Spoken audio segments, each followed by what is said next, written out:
It's Friday. Welcome to Namaste Today Live. I'm your host, Sensei Christopher Witecki, and we are streaming live as we always do every Friday. It's time to pate with your spiritual passe. We're live on YouTube, Facebook, LinkedIn, X.com, formerly known as Twitter, and now also Instagram. If you're in our super chat, please tell us where you are chatting from and say hello to our community. Hello, Sydney. It's so nice to see you. Hello, Michelle Camper. I know you're a happy camper. Hello, Jessica. So nice in Eugene, Oregon. Nice to see you. Hello, Rachie from I cannot pronounce that where you're from. Aloha, Faith. So nice to see you. Hello, Chrissy. Hello, Sandra. Hello, Brittany in Alabama. Hello, Erica in Cincinnati. Always nice to see you, Erica. And hello to Allison in Delaware. Oh my gosh, how cool. It's so nice to see everyone here in the world. We are in the midst of spiritual Pisces. Things are a little weird, aren't they? That's because we're between timelines. We're about to do some major timeline shifts.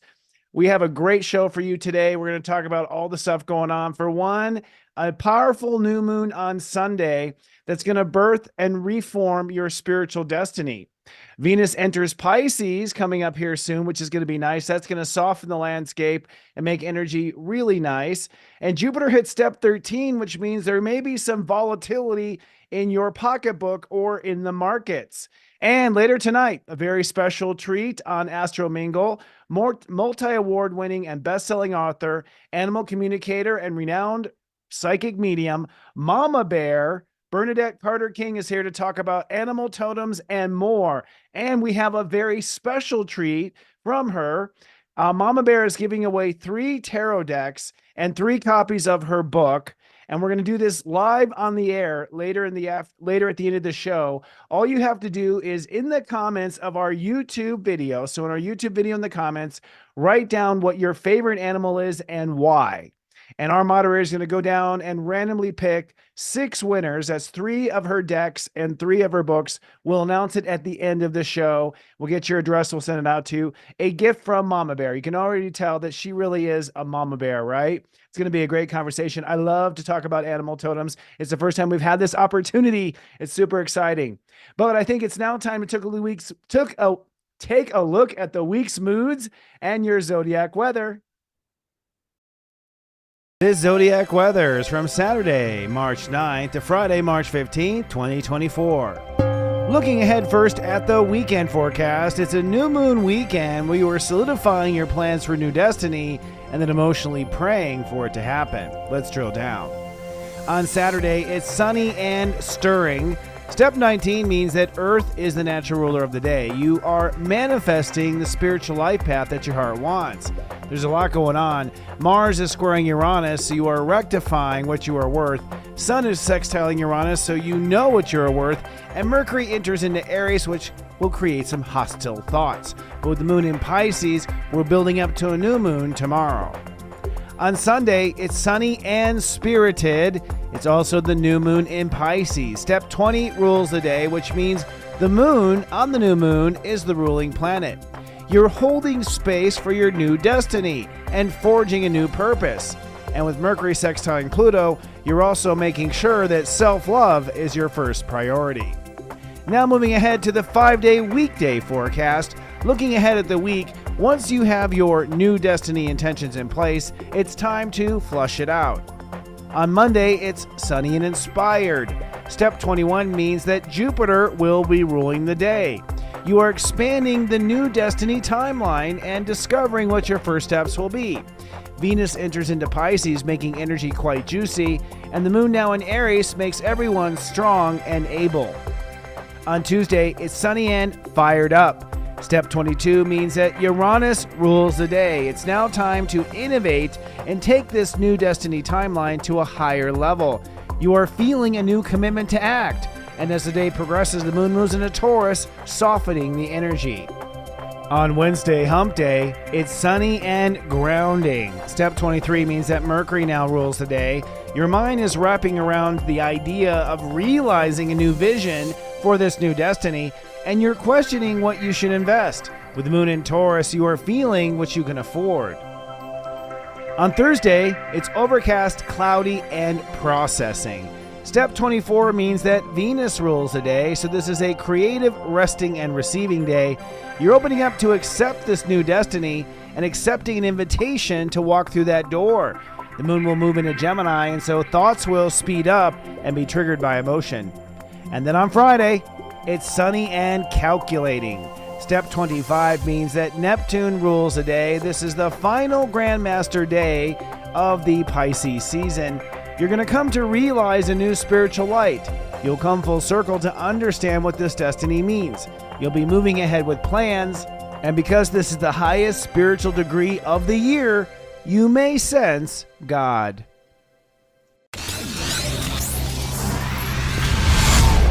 It's serious joy, joy, joy. If you're watching on YouTube, please be kind and do subscribe to our YouTube channel, Serious Joy TV. Hit the bell button so you're notified. And if you don't mind, hit the like button right now so the YouTube algorithm will suggest us to other people that like and enjoy astrology. Namaste Today Live is sponsored by SeriousJoy.com and SeriousJoy.cloud. Right now at the .com, we have the 40 days of past lives and karma going on, where we're doing this weekend in particular a special spiritual new moon ceremony focusing on releasing our karma. It's just one of the many features you get in the 40 days of past lives and karma. Daily journal prompts. We have lectures from Robbie Hunt on metaphysics. We have an angel connection series with Devin Doerr. We have a dodecahedron activation with Kristen Ryder, our sound healer. As I mentioned, Joe Zammit doing karmic release, and myself. Every day, 7 days a week, we are always with you, always helping you, always providing love, and always providing support. That's at SeriousJoy.com. And also, SeriousJoy.cloud, just so you know, has the mega monthlies available. So if you'd like to purchase the mega monthlies a la carte, those are available now. You can get the mega golden address, or you can get any of the 12 horoscopes. Download it for your sign, your rising sign, or your moon sign. I will guide you through the month of March and help you on your way. And without further ado, I think it's time to take a look at our planets and transits.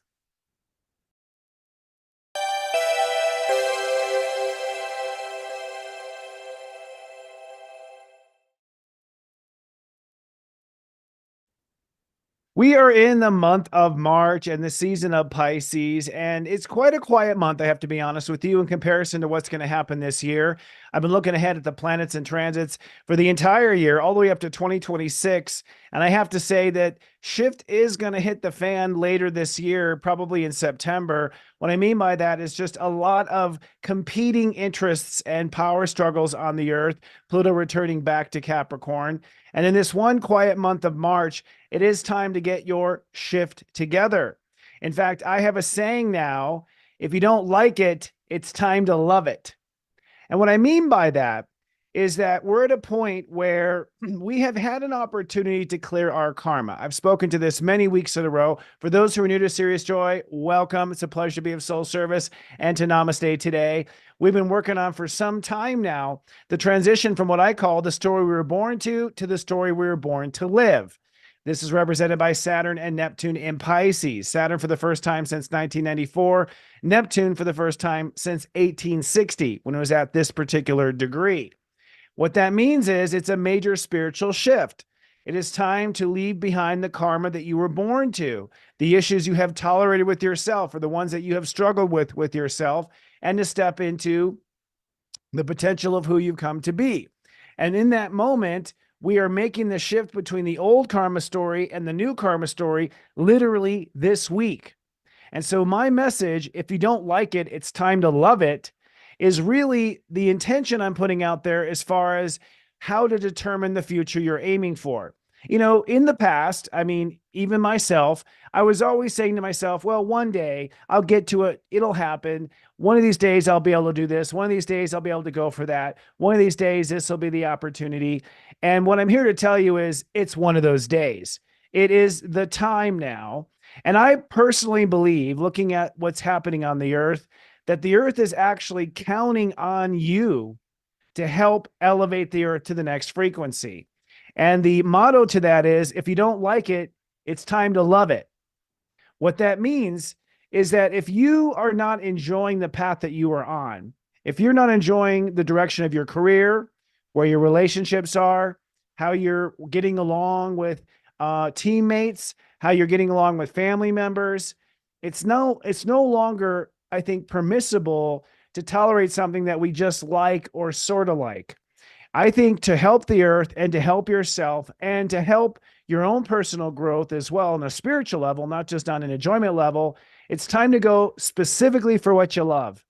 If you're not aiming for what you love, I think you're not only doing yourself a disservice, but you're really disserving the earth.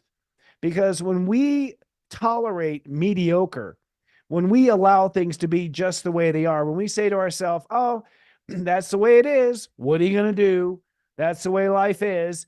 When you allow that, that's that little subtle moment in that talk, in that spoken moment, that is really the moment when we are giving up on the earth, where we're giving up on our life, or we're giving up on each other. And it's not that we give up in the sense of someone is dying and about to fall off a cliff and something major is going to happen. It's that mediocre unfolds and we go, oh, that's the way life is. Government's corrupt. They're always going to tax you. That that's the way it's going to be. And why? I have to say, why are we tolerating things to be mediocre? We all know that we could do better ourselves. We all know that we're capable of better. We know the world is capable of better. And, when I speak to better, I don't want to speak in terms of material or possessions or even people who have, top rated reputations of being the best. What we're talking about when we say better is what you love. It's a very simple filter. If you're going after what you love, then you are doing the best you can for yourself and for humankind. When you go after what you love, first of all, you're going to be inspired. You're going to do your best. It's going to bring the best out of you. It's going to bring the best out of the people around you. It's going to fill your environment, your sphere of influence with light and optimism and opportunity and creativity and even fun. So it's undeniable who doesn't want the most loving path. But on a bigger picture, when each individual is going for what their heart loves, what their heart wants, what makes them passionate versus tolerating the mediocre, the whole world is put under the pressure to raise the vibration. People talk about, let's raise the vibration of the earth. Let's raise the vibration of politics. But no one really talks about, well, how do you do that? You sit in a corner and just meditate and say Om a few times? Like, what is the actual process of raising the vibration on the planet? And I think I boiled it down and I open this up to discussion. You tell me a better way, I'll do it. Okay. What's a better way to shift the planet other than people on the pursuit of love? When you see, for instance, just think like as an example, if you ever gone to like a museum or something with your family and in walks in like a classroom and they're on a field trip and it's like, second graders or third graders and they all have like all their little, they're either holding hands or walking single file. Their eyes are just wide open because this is so amazing. They're following something that lights up their heart, that is exciting and different for them. They're not stuck in the classroom. They're not stuck doing the same old, same old. You can see the entire line of love walking through that museum. You can see when people are inspired, they light up. And it's hard not to light up when you're around people who are lit up. Now, I say all of this because this is the moment, this particular moment. And when I say moment, I mean the next 3 days, basically, as we move into this transition and have a new moon in Pisces on Sunday. This new moon in Pisces is a new moon that really sets the stage for the rest of your life. I'm not kidding. I'm not usually like this, but this is where the planets are. This new moon in Pisces, okay, and we have Mercury right now on Neptune as I speak, so maybe I'm all high and mighty because I'm lit up by Neptune and Mercury on Neptune right now at 27 degrees. But, we're not going to have another spiritual intention transit like this one for the rest of our life. Saturn's going to be in Pisces for about a year and a half or more. Neptune's going to be in Pisces for about 9 more months or so, maybe 10. I'll have to do the math and really look at it. And then from that point on, we're not going to have a major planet move through Pisces in our lifetime and inspire us to do our spiritual intentions. In fact, what happens next is Neptune moves into Aries. The last time that happened, by the way, was the civil war and the American Revolution, both, okay, Uranus moves into Gemini. The last time that happened was the American Revolution, that and also World War II, the other part of World War II, the second half of World War II. So we're about to go into a major conflict where we have competing energies all trying to determine where's the Earth gonna end up. This is the one quiet moment before you could say the galactic storm, if you will. In fact, Wendy Kennedy, who I had the opportunity of seeing in a live webinar, she actually channels the Palladians, and she is an associate of Ruben Langdon, who was a guest on our show not too long ago. I watched her channel the Palladians in a private, well, actually on Ruben's network. I'll just plug his network, interviewwithed.org, interviewwithed.org. Every Sunday, he has these mediums that channel aliens and channel different extra dimensionals, as he puts it. And so if you like to be in the know of the aliens and the Palladians, go to interviewwithed.org and sign up with Ruben. He's phenomenal. You saw him here. I'm digressing, but I want to pitch Ruben's great work. Wendy was saying that, and the Palladians were saying basically that starting this year, at the end of this year, this is what the astrology shows too, we're going to enter into about a 2.5 year frequency war. And what they mean by that, there's a confetti. Let's do that again. Yay, frequency war. Yay. Yay. And what that means is it's going to be a battle for ascension, in essence. And it's come to this. We've been waking up since 2020 when Saturn and Pluto conjoined in Capricorn on December. I mean, it was January 12th, I think, of 2020 when Saturn and Pluto conjunct in Capricorn. That was the beginning of the power struggle. And in essence, we do have two factions on the earth. I mean, no matter what you want to get into belief structure, we have people that want to hold people down and pull up the ladder and not let anyone up to the top. So we have a group of people who just want to be the ruler, the ruling class, and everyone else to be the subordinate class. And that includes dumbing down the nutrition in food, dumbing down the education in schools, dumbing down the potency of, our soil, of our fertile lands. Everything is being dumbed down. That is a push for a lowering of the frequency. Meanwhile, the whole galaxy and everything else is moving into a higher frequency. And so there's another push on the planet to raise the frequency and to ascend to the next dimension. So basically you have two factions of spirits on the planet. Some spirits that want to keep things the way they were, some spirits that want to take things to another level. This is going to begin in September, I believe, of this year, when Pluto retrogrades back into Capricorn. That's when the gun sort of goes off. And at that point, you have these two different competing factions. That's why I have been saying, hey, team, we are the team that's come here to raise the vibration. And as far as I'm concerned, the way to raise the vibration and push past that energy that's pushing down is for you to pursue what you love, not what you like. What you like is not high vibration enough at this point. Sure, it's been fine for the last 26,000 years. Like has been enough. For the last 30 years, like has been enough. But now it's time to raise the vibration of love. And there's only one way to do that. For you and you and you and everyone watching to be on a pursuit of something their heart truly loves, and for you to be in a state of love, state of joy, and a state of expressing and enjoying who you really are. So in this next week, I bring it back down to this moment. In this next week, we are signing up for our spiritual intentions. And a spiritual intention is a destiny you plan to create. A destiny is a destination, destination, a destination that you intend to arrive to by the end of your life. Now, this destination is a spiritual destination, is not a physical destination.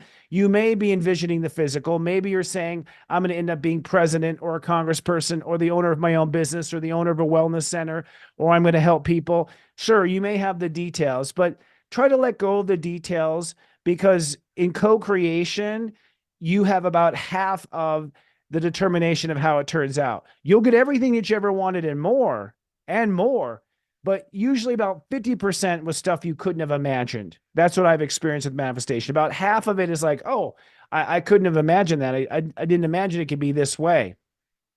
So this week, what we're doing is we're not necessarily manifesting the literal, like the Virgo of this. We're manifesting the essence, the spiritual, the destiny of the energy. So really what that destiny is something your soul wishes to give the world. That's basically what it is. It is a trade. It is a barter.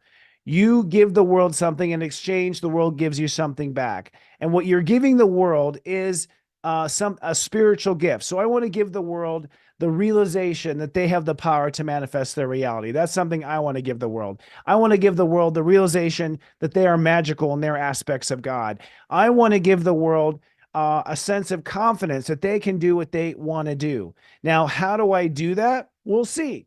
We'll see over the next 10 or 15 years. But nailing down what it is that you want to give the world, what your heart wants to give the world. And by the way, it's probably something only you can give the world. For the record, most of the time, the gifts that we have for the world are gifts that we have been learning over lifetimes because we've had our own nerdy path and different lifetimes where we learned how to be, we learned engineering, being a railroad engineer in the 1800s. We learned, crystals in Atlantis. We learned, spirituality when we went to the Catholic Church, and worked for the Pope. That wasn't great, but we did it. So we learned all these aspects that come to this moment where you have a certain variety of talents, a certain know-how, a certain formula that no one else has. And I say, honestly, anyone who's interested in my show is most likely here to give a gift to the world because like attracts like for the most part. This gift, however, is not a sacrifice. So I want to say that right now. If you feel you have to sacrifice, you're in the old school because God will pay the tab on everything in my experience. You just have to want it, wish for it, and start moving toward it.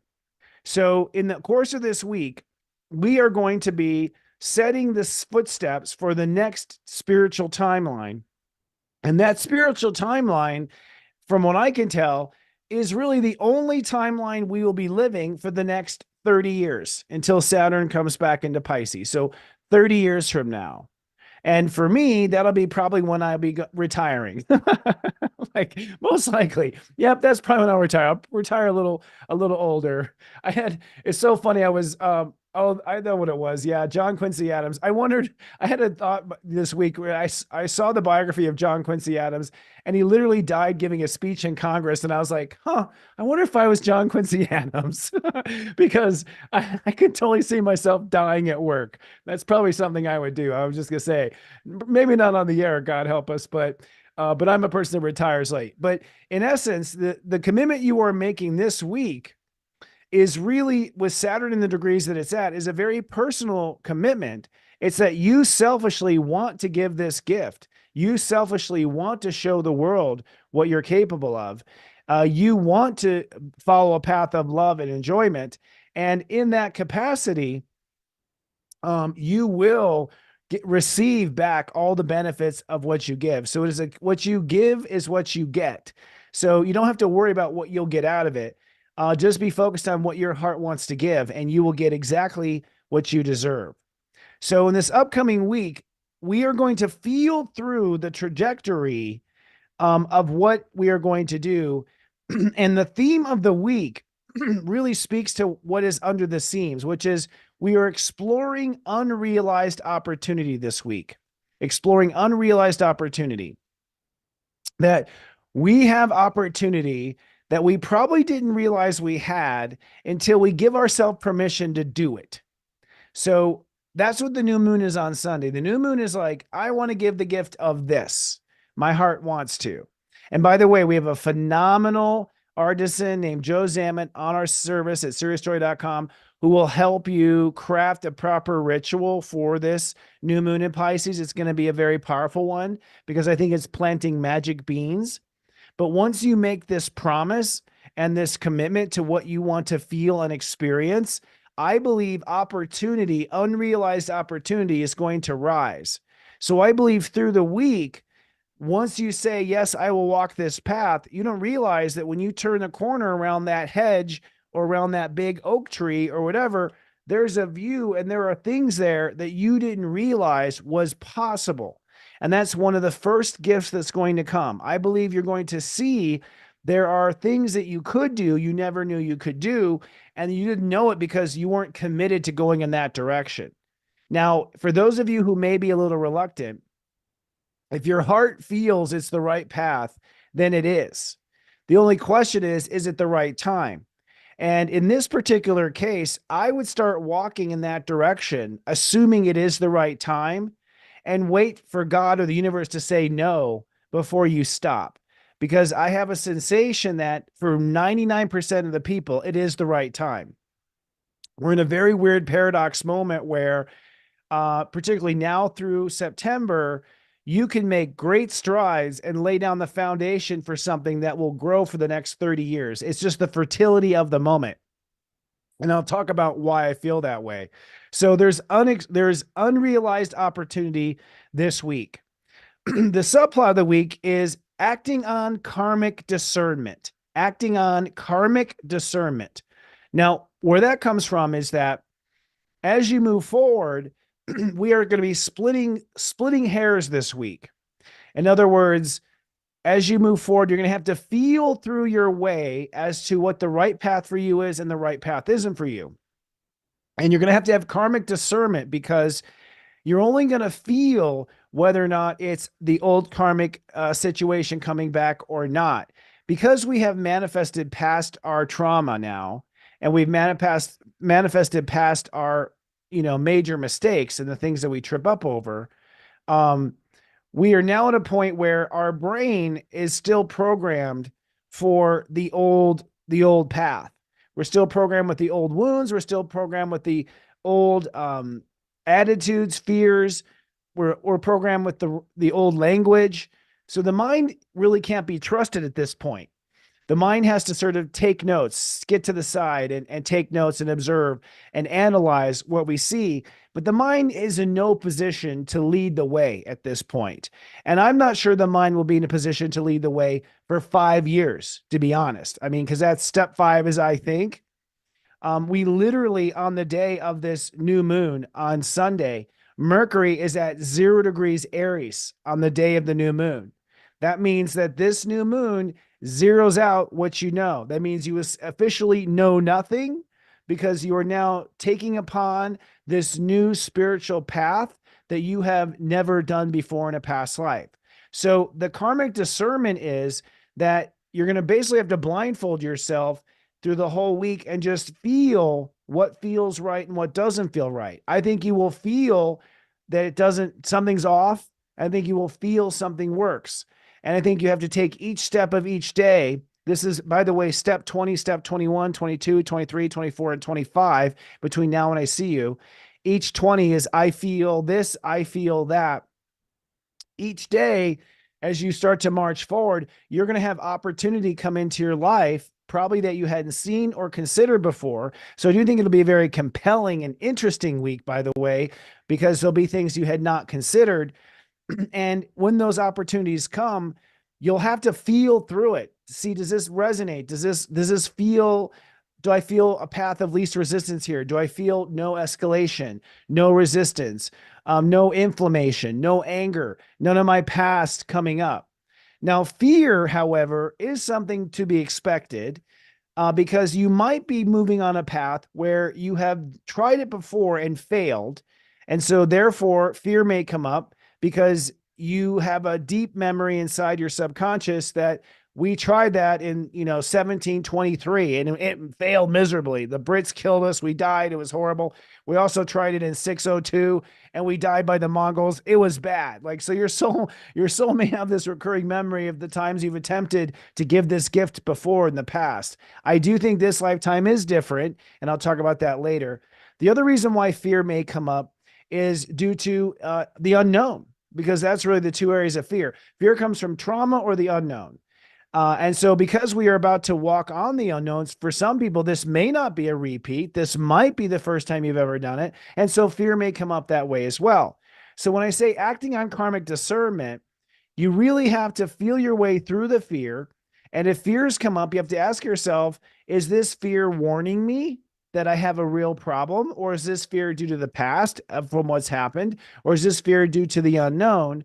And put that fear to rest. Once the fear is to rest, you can then go on feeling what you want to feel. So through all of your choices this week, just to keep it really simple, because I know I talk like 50,000 feet on these shows, let me bring it back down to 5 feet. 5 feet is, I could go out to this, I could go to this meeting to talk about new business opportunities in my area, or I could go to this volunteer at the shelter. Which should I go to? Okay, close your mind, feel which one feels better. Does the shelter feel better? Does the opportunity for business feel better? Now, your mind's going to kick up and be like, well, the business is going to, I might meet people there and I might have stuff happen in the business. Oh, and the animal shelter, I might actually get kudos because I want a job there. This is where the brain is like, shut up, brain, shut up, shut up, shut up. You don't know. You have no idea. You're applying the past on the future, and we're in a new timeline now, so it doesn't apply. So close your eyes, shut down the chatter. Which direction feels like the right direction? Forget the logic.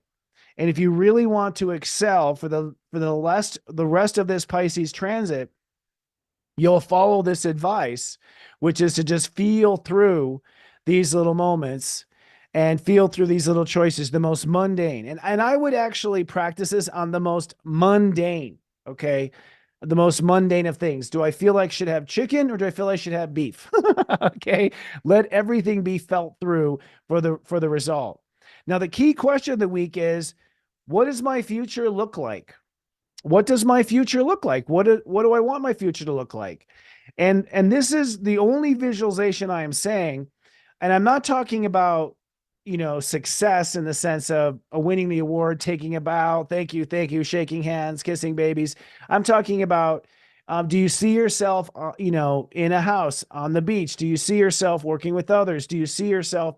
Because this is a very powerful moment where your visualization of what your heart wants your future to look like, okay, maybe not knowing the details of how you got there, that's super important, particularly for this new moon on Sunday. That's super important because because of the Earth in Virgo right now, we are setting up for how reality will come together. And so you want to give some of the details you want, but also stay open to it being another way. So I always say when it comes to visualization, I'll take good or gooder. I always say to my guides, I wanted this or better than I realize. So that way I'm not attached to the actual outcome. I've given the universe a clear direction of the direction I want to go, but I've also stepped back and I have allowed the universe to give me either good or gooder. And I think that's the most powerful way to manifest in what I teach at seriousjoy.com. So with that said, let's dive deep, shall we, into the planets of the week. And I'm going to stay juiced up here. I have a lot of liquids today. We'll start with the sun and Pisces. This week we have a lot going on in Pisces. We got a party in Pisces, as you can see. The sun is going to go from 19 to 25, step 19 to 25. We're at 18 right now, so we're in this go 18 energy, this go energy of taking action, moving forward now. It's time to move forward with the way we want things to handle spiritually. It's time to move forward with the spiritual essence of the life you want. So, for instance, today through tomorrow, your heart really needs to choose and ask yourself, what is the spiritual path of your life, your lifestyle? And the spiritual path are very essences of things. Do I want to feel appreciated? Do I want to feel calm? Do I want to have a life where I am in balance with my life day to day? Do I want a life where I am being criticized or a life where I feel sovereign? Do I want a spiritual life where I am connected to God every day or not connected to God every day? And this is very important. Today and tomorrow, your heart is choosing the quality of the life you want. This quality of the life you want is very important because quite often people like myself are so focused on the outcome and the destination, they fail to program into the matrix the quality of the life that they want day to day. And so today and tomorrow, we are acting on and holding space for how we want our day-to-day life to be on a spiritual level. what is sacred, what is forgiven, what is important, and also what is the overall harmony or disharmony of it. All right. That's the important part. Then the sun and the moon come together on Sunday for the new moon in Pisces. I'll be showing the chart of this here at the end of the planets and transits. And at that point, the sun and moon come together at step 20. Step 20 is a grandmaster step of the moon. And so with you standing on the quality of life you want, which is today and tomorrow, this is the quality of life I want. And by the way, when I say you have to do this, we're talking about you processing this while you're on a walk, you processing this while you're taking a shower, you processing this, while you're watching TV. It's consciousness is just processing. It really doesn't take much work. It just focus and concentration. But on Sunday, you then say, okay, with me standing on these 3 tiers of consciousness, the first tier is I am now a new person to myself. That was the first level of Pisces that we endured. The first 10 degrees of Pisces was I'm no longer letting myself down. I'm no longer abandoning myself, or I'm no longer being mean to myself or discrediting myself. I'm no longer continuing my parents' abuse in their name. So on the very core of this, we're not going to be the same person we were to ourselves. The next tier of the conscious is, and therefore my life is not going to be the way it has been. All right. That's the next tier that we've been finishing up this week. And then the new moon tier is, and therefore standing on this pillar of this new spiritual timeline that I am living, I am destined to be. And that's when you basically make your new moon intention. You are destined to be that from that foundation. So from step 20, we build this emotional cradle, which is what step 20 is. And then 21, 22, 23, 24, we basically feel, does my heart feel that I want these things in the future? Does my heart feel that I want to feel these things in the future? Step 22 on Tuesday. Do I feel I'm going to believe in these things? Step 23 on Wednesday. Do I feel I belong on this level on Thursday? Do I feel my thoughts and my intuition are pointing me in the right direction, which is the Grandmaster step 25 next Friday? And so in essence, the heart, the sun right here, feels out, basically is going to, let's see, what hand is it? It's this hand. This hand. I love the backwards. The sun right here is going to basically feel through all these choices through the week based on having made this determination of where you feel you are destined. Now, Saturn at 10 and 11, Saturn goes from step 10 to step 11. It goes to step 11 really tomorrow. So as of tomorrow, we are now taking responsibility to stay in integrity with ourselves. So living in integrity. I love myself some more. And I'm no longer going to slip into these old spiritual patterns with myself. I'm going to live by this new code of ethics with myself. So Saturn forms the foundation. Mercury actually moves through the rest of Pisces. Mercury right now is on Neptune at 27 degrees. So as we speak, Mercury and Neptune are right here together. And so right now our mind is already ahead thinking about what this destination is. You may already know your destiny as we talk today. You may already know where you feel like you're going to go as we are having this conversation. And then Neptune then bounces over into Aries on Saturday, tomorrow, and we start thinking about tomorrow, how we're going to do it. So our mind starts processing, okay, well, if that's going to be the case, I'm going to have to go on a diet. I'm going to have to get my shift together. I'm going to have to, clear out my wardrobe. I'm going to have to. So the mind's going to be super hyperactive this week, thinking about all the things you have to do inside yourself to make it happen. And as I mentioned, Neptune is at step 27 now. Here we go. Neptune's at step 27 now. And so as a result, the mission is on. Step 27, Pisces, is the spiritual mission. A lot of my clients have step 27 solar eclipse in Pisces from past lives, and they were spiritual missionaries. There are people who went on missions. They went to other countries. They tried to convert people, all that fun, happy stuff that you hear about in things like the Inquisition. So now moving on back to the land of Aquarius. In Aquarius, we still have 3 planets going on this week. We have Pluto at 1 degree. We have Venus this week in Aquarius from 18 to 25. So Pluto is at 1. Pluto is insisting that you have to love yourself on a higher level than you ever have. All right. So the only way this mission is going to happen is if you love yourself like you have never loved yourself before.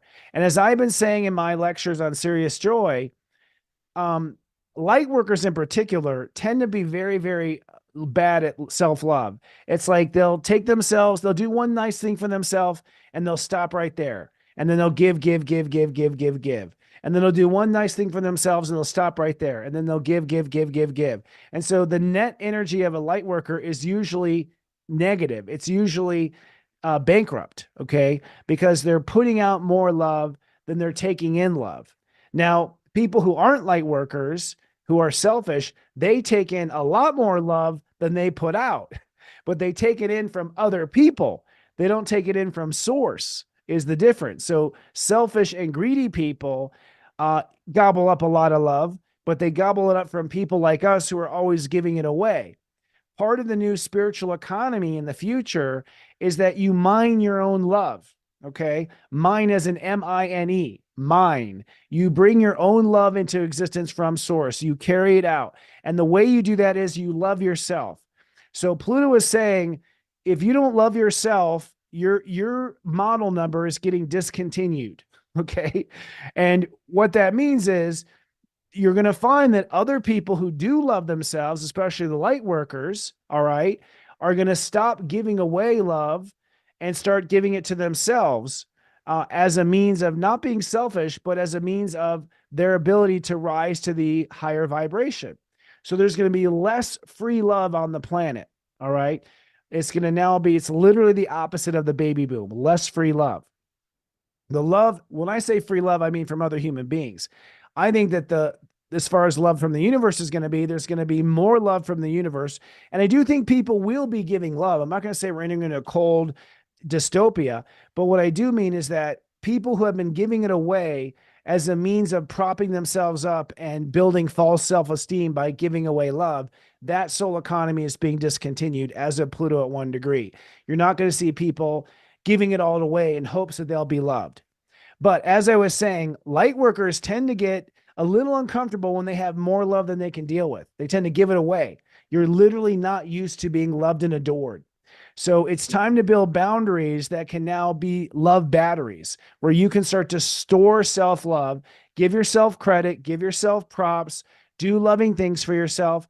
And loving things are mostly spiritual and not material. Yes, you can go give yourself a mani and a pedi, and you can buy yourself a new clothes, and you can do these things, but recognize that those things are really symbols of your love. They're not actual love. Love is when you make a mistake and you don't beat yourself up. That's loving. Love is when you do something you're proud of and you pat yourself on the back and you sit there and glow about it for a couple of minutes and let that love really come to heart. It's not just saying you did a good job. It's enjoying it, taking it in, appreciating this love that you've given yourself. So we're at a point now where a lot of what separates the real miracle makers from the mediocres is literally how much love they're going to give themselves, how much you're going to be unconditionally loving, how much you're going to be appreciative of yourself, how much is your conscious going to allow that love to be felt from the universe? How much are you going to bask in the glow of self-love? Very, very important. I can't stress it enough. Now, with that said, Mars and Venus are now at a point where they are ready to raise our vibration to the vibrational levels of the next timeline. And this is a little complicated, and I've talked about this in the past, and we can't get too deep on this now, but in essence, Venus is saying it's time to open up to living a high vibration life. A high vibration life is whistling while you work, not paying attention to the worries, not focusing on what you don't have, focusing on what you do have, appreciation, gratitude, brilliance, genius, creativity, great music, great food, great company, great laughter, great comedy, opening up to that high vibration. Venus goes from 18 to 25. So we're basically going to open up that glass ceiling this week, and you're going to start to see that there's a whole nother floor of living. These planets are starting to open us up now to the higher dimensions, 5D, 4D, wherever you happen to be. Mars is pushing the base to 18. So Mars is sort of towing up the line. So Mars brings us all the way up to 18. Venus starts at 18 and takes us all the way to 25. So basically, we will be operating from step 18 to 25 by the end of the week as far as vibration is concerned. And that means raising the vibration of our quality of life, 18, what we manifest in life, 19, and then what's possible in the future, 20 to 25. So basically, you could say this is an ascension week. We're ascending with our Aquarius vibration, literally. And then the Pisces energy, we're ascending our spiritual timeline to the next higher timeline.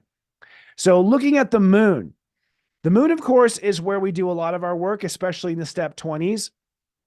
We're currently with the moon in Pisces. So we are processing some karma right now. Are we in the moon in Pisces or are we still? Yeah, we're in Pisces. We're coming out of Aquarius and going into Pisces. I'm not exactly sure where we are exactly right now. I was definitely feeling the crispy of Aquarius earlier. It was very crispy Aquarius. The moon in Pisces means that between now and until it lasts until late Sunday after the new moon, you're going to be processing a lot of karma in the next 36 hours. That means that basically your feelings are going to come back. If you normally play guilt trips on yourself, it may come up again. If you normally feel bad about yourself for this or for that, it may come up again.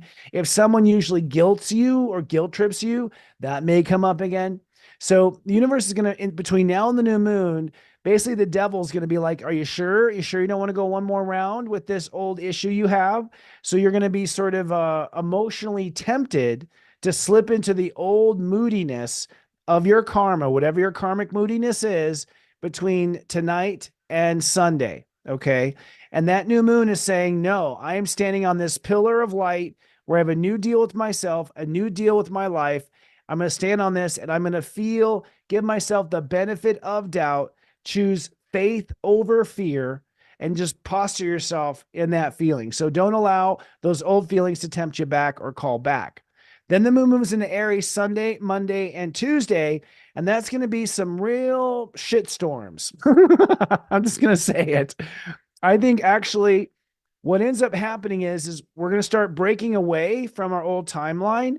The moon in Aries is going to be like, okay, let's do it. So you're going to feel this kind of hurry up and go kind of energy, I think, come Sunday night, Monday.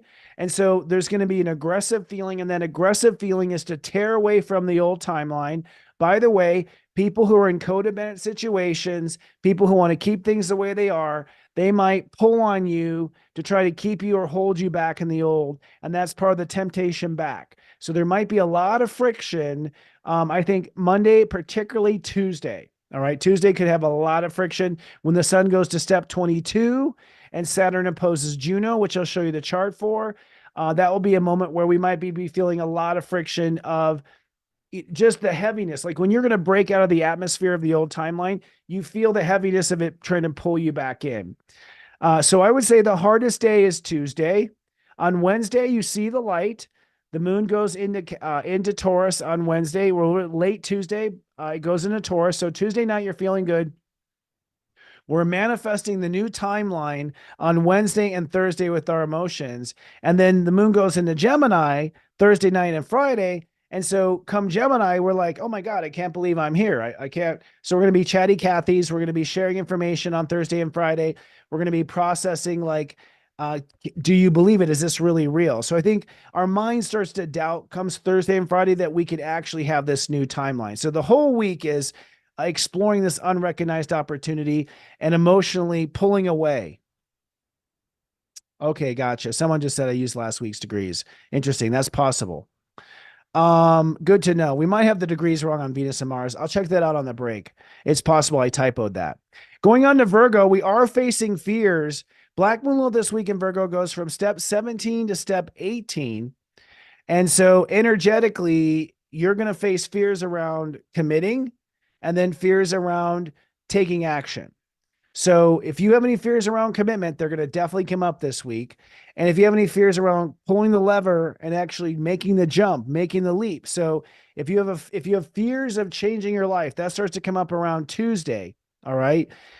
And if that's the case, you just want to face that fear with some sort of a strategy. Like, well, if that comes up, I'll just do this. Well, if I end up having, losing this, I'll just do this instead. If I can't sell this, I'll sell that instead. So just have an alternative. But I've been telling this to my subscribers. If you feel like a lot of fear come up when you are thinking about going down a certain path, you're right over the target. The reason why you're getting shot at is because you're right over the target. So almost look, fear is almost an affirmation that you're heading in the right direction in most cases, believe it or not. Because in most cases, especially in Pisces, we were meant to do it again. So the fact that we're afraid it will happen again means they're about ready to do it again, try it again. And the only way to clear karma is to do it again and not get hurt. So fear is actually a twisted good thing. Facing fears of commitment until Tuesday, and then fears of taking the action, popping the question, pulling the lever, all that sort of thing, asking for permission. There'll be some fear that comes up. Just work through that fear. As I said, that fear really comes up on Tuesday when the moon's in Aries. So I think Tuesday again is the craziest day of the week. Looking to Taurus, Jupiter and Uranus. Now, here's a big one. Jupiter goes to step 13 on Sunday. Jupiter right now is at Grandmaster 12. So Jupiter at 12 Taurus is like, I think I can. I think I can. So Jupiter at 12 is this knowing that you have the credibility to pull it off. Okay. But that doesn't mean you are daring enough to do it. Knowing you could, like, I could survive if I jumped off that cliff. I could. Doesn't mean I'm gonna, right? Like I could make it if I did this. Doesn't mean I want to. So Jupiter at 12 has given us the credit, like, okay, I know I can do this. I know I can make this happen. But once Jupiter goes to 13, that's the point where it's like the risk takers pay off. The ones who don't take the risk lose. So this means that I think the economy will go volatile for a while with Jupiter at 13 and Uranus at 22. I saw some stories of a bunch of billionaires all selling off their stock. Warren Buffett, a whole bunch of it was going around on the Twitterverse. It was going around on social media. I don't know if you saw those posts. I don't know if they're real. I don't have the time to look up, stocks to see who's selling what and that sort of thing. So I don't know. I mean, we just don't have the time to see if some of these things are true or not. But it made me think at the time, Jupiter's about to go to 13. What do they know that we don't know? 13 is a volatile degree for stocks. Jupiter has not been to 13 after it's gone retrograde. So this is a correction, a financial correction. We know the stock market is overinflated. That is not real to actual profit margins and what companies are actually worth. So I am predicting a correction of finances and to, be ready to ride the bull, so to speak, financially. Now, in that market of Jupiter and 13, that is the best time to invest in yourself in that risky, because that is a dimensional shift. And so, yes, I would definitely put money down on the house at Jupiter at 13. I would definitely start the business. I definitely get the loan. So ironically, Jupiter at 13 is going to shake away what is false, but it's going to make things boom that are meant to boom. So it's a volatile energy. Uranus at 19, Uranus is already in Taurus, making the markets volatile, making them unstable. 19 is raising the ceiling of what's possible. So, yesterday you may not have been potentially a millionaire. Tomorrow you may be, as of Tuesday when Jupiter hits Sunday, when Jupiter hits 13, once its new portals open to finance and Uranus is at 19, that raises the ceiling, raises the limits. These two together are they can create a lot of havoc for any false investments, and they can create a lot of amazing results for new era investments. So be conscientious of where you put your dollar and your power. And then in Aries, we have Chiron and the North Node. Chiron at step 16, we are being guided basically to our spiritual path. We're being guided to the path we're meant to be on. Chiron at 17, we are healing where we make mistakes and don't make mistakes when it comes to making commitments. So we're healing where we made mistakes, making commitments. All right. Now that tells me you're probably going to have to make a commitment, one that you're not sure of, maybe a commitment to change something, maybe the commitment to walk away from something, maybe the commitment to walk away from someone, because the South Node is in Libra, which means karmically relationships are pulling apart right now. I'm getting lots of reports in from my network of little birdies of divorces happening, breakups happening. Not that I want that to happen, of course, but it's come time, the end of a spiritual timeline, end of a spiritual era. And so a lot of karmic contracts and soul contracts are now complete. They've come to a completion. So I do think that many, because Chiron is at conjoining the North Node at 16 Aries, it's saying we're healing decisions so that we can be on the path we're meant to be on, step 16. And because the South Node is in Libra on the other side, I have a suspicion that a lot of this is the karma of deciding to break away. And so I think there'll be a lot of breakups, both personal, friendship, professional alignments. And don't worry, everyone's gonna find where they belong and what team they belong on. So it's kind of one of those times where when you're in school and the teacher separated you in groups, that's what God is doing right now. It's like, okay, we were in this class together, but now we're going to all separate in groups for our own study groups in the corners. And that's basically what's happening, I think, for this next final 10 days of Pisces. So with that said, let me show you just a couple of charts. There's actually not that much going on in the charts this week. Hold on. Let's take a drink. I'm on a cleanse right now, so I'm like all liquids. So if I just disappear, I'm in the bathroom. I was kidding. Let's see here. Here it is. Okay, I don't see the little lines here. Hold on. Let's do this one more time. Preview. There we go. I think it showed something else there. So stay tuned. I'm super excited here to be talking to Bernadette Carter King. She is an animal communicator, a world-renowned psychic and medium.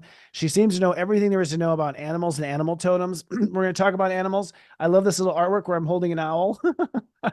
Stay tuned. We're going to talk to her on Astro Mingle. The first is actually tomorrow. We have Mars squaring Uranus. So Mars at 19 degrees here, squaring Uranus at 19 degrees Taurus. This is where we are raising the ceiling as to what's possible when it comes to what you can earn and what you can create and make. So we are raising the ceiling of what's possible. And this means that your vibe, if you're still walking around poor, stop it. Cut that out.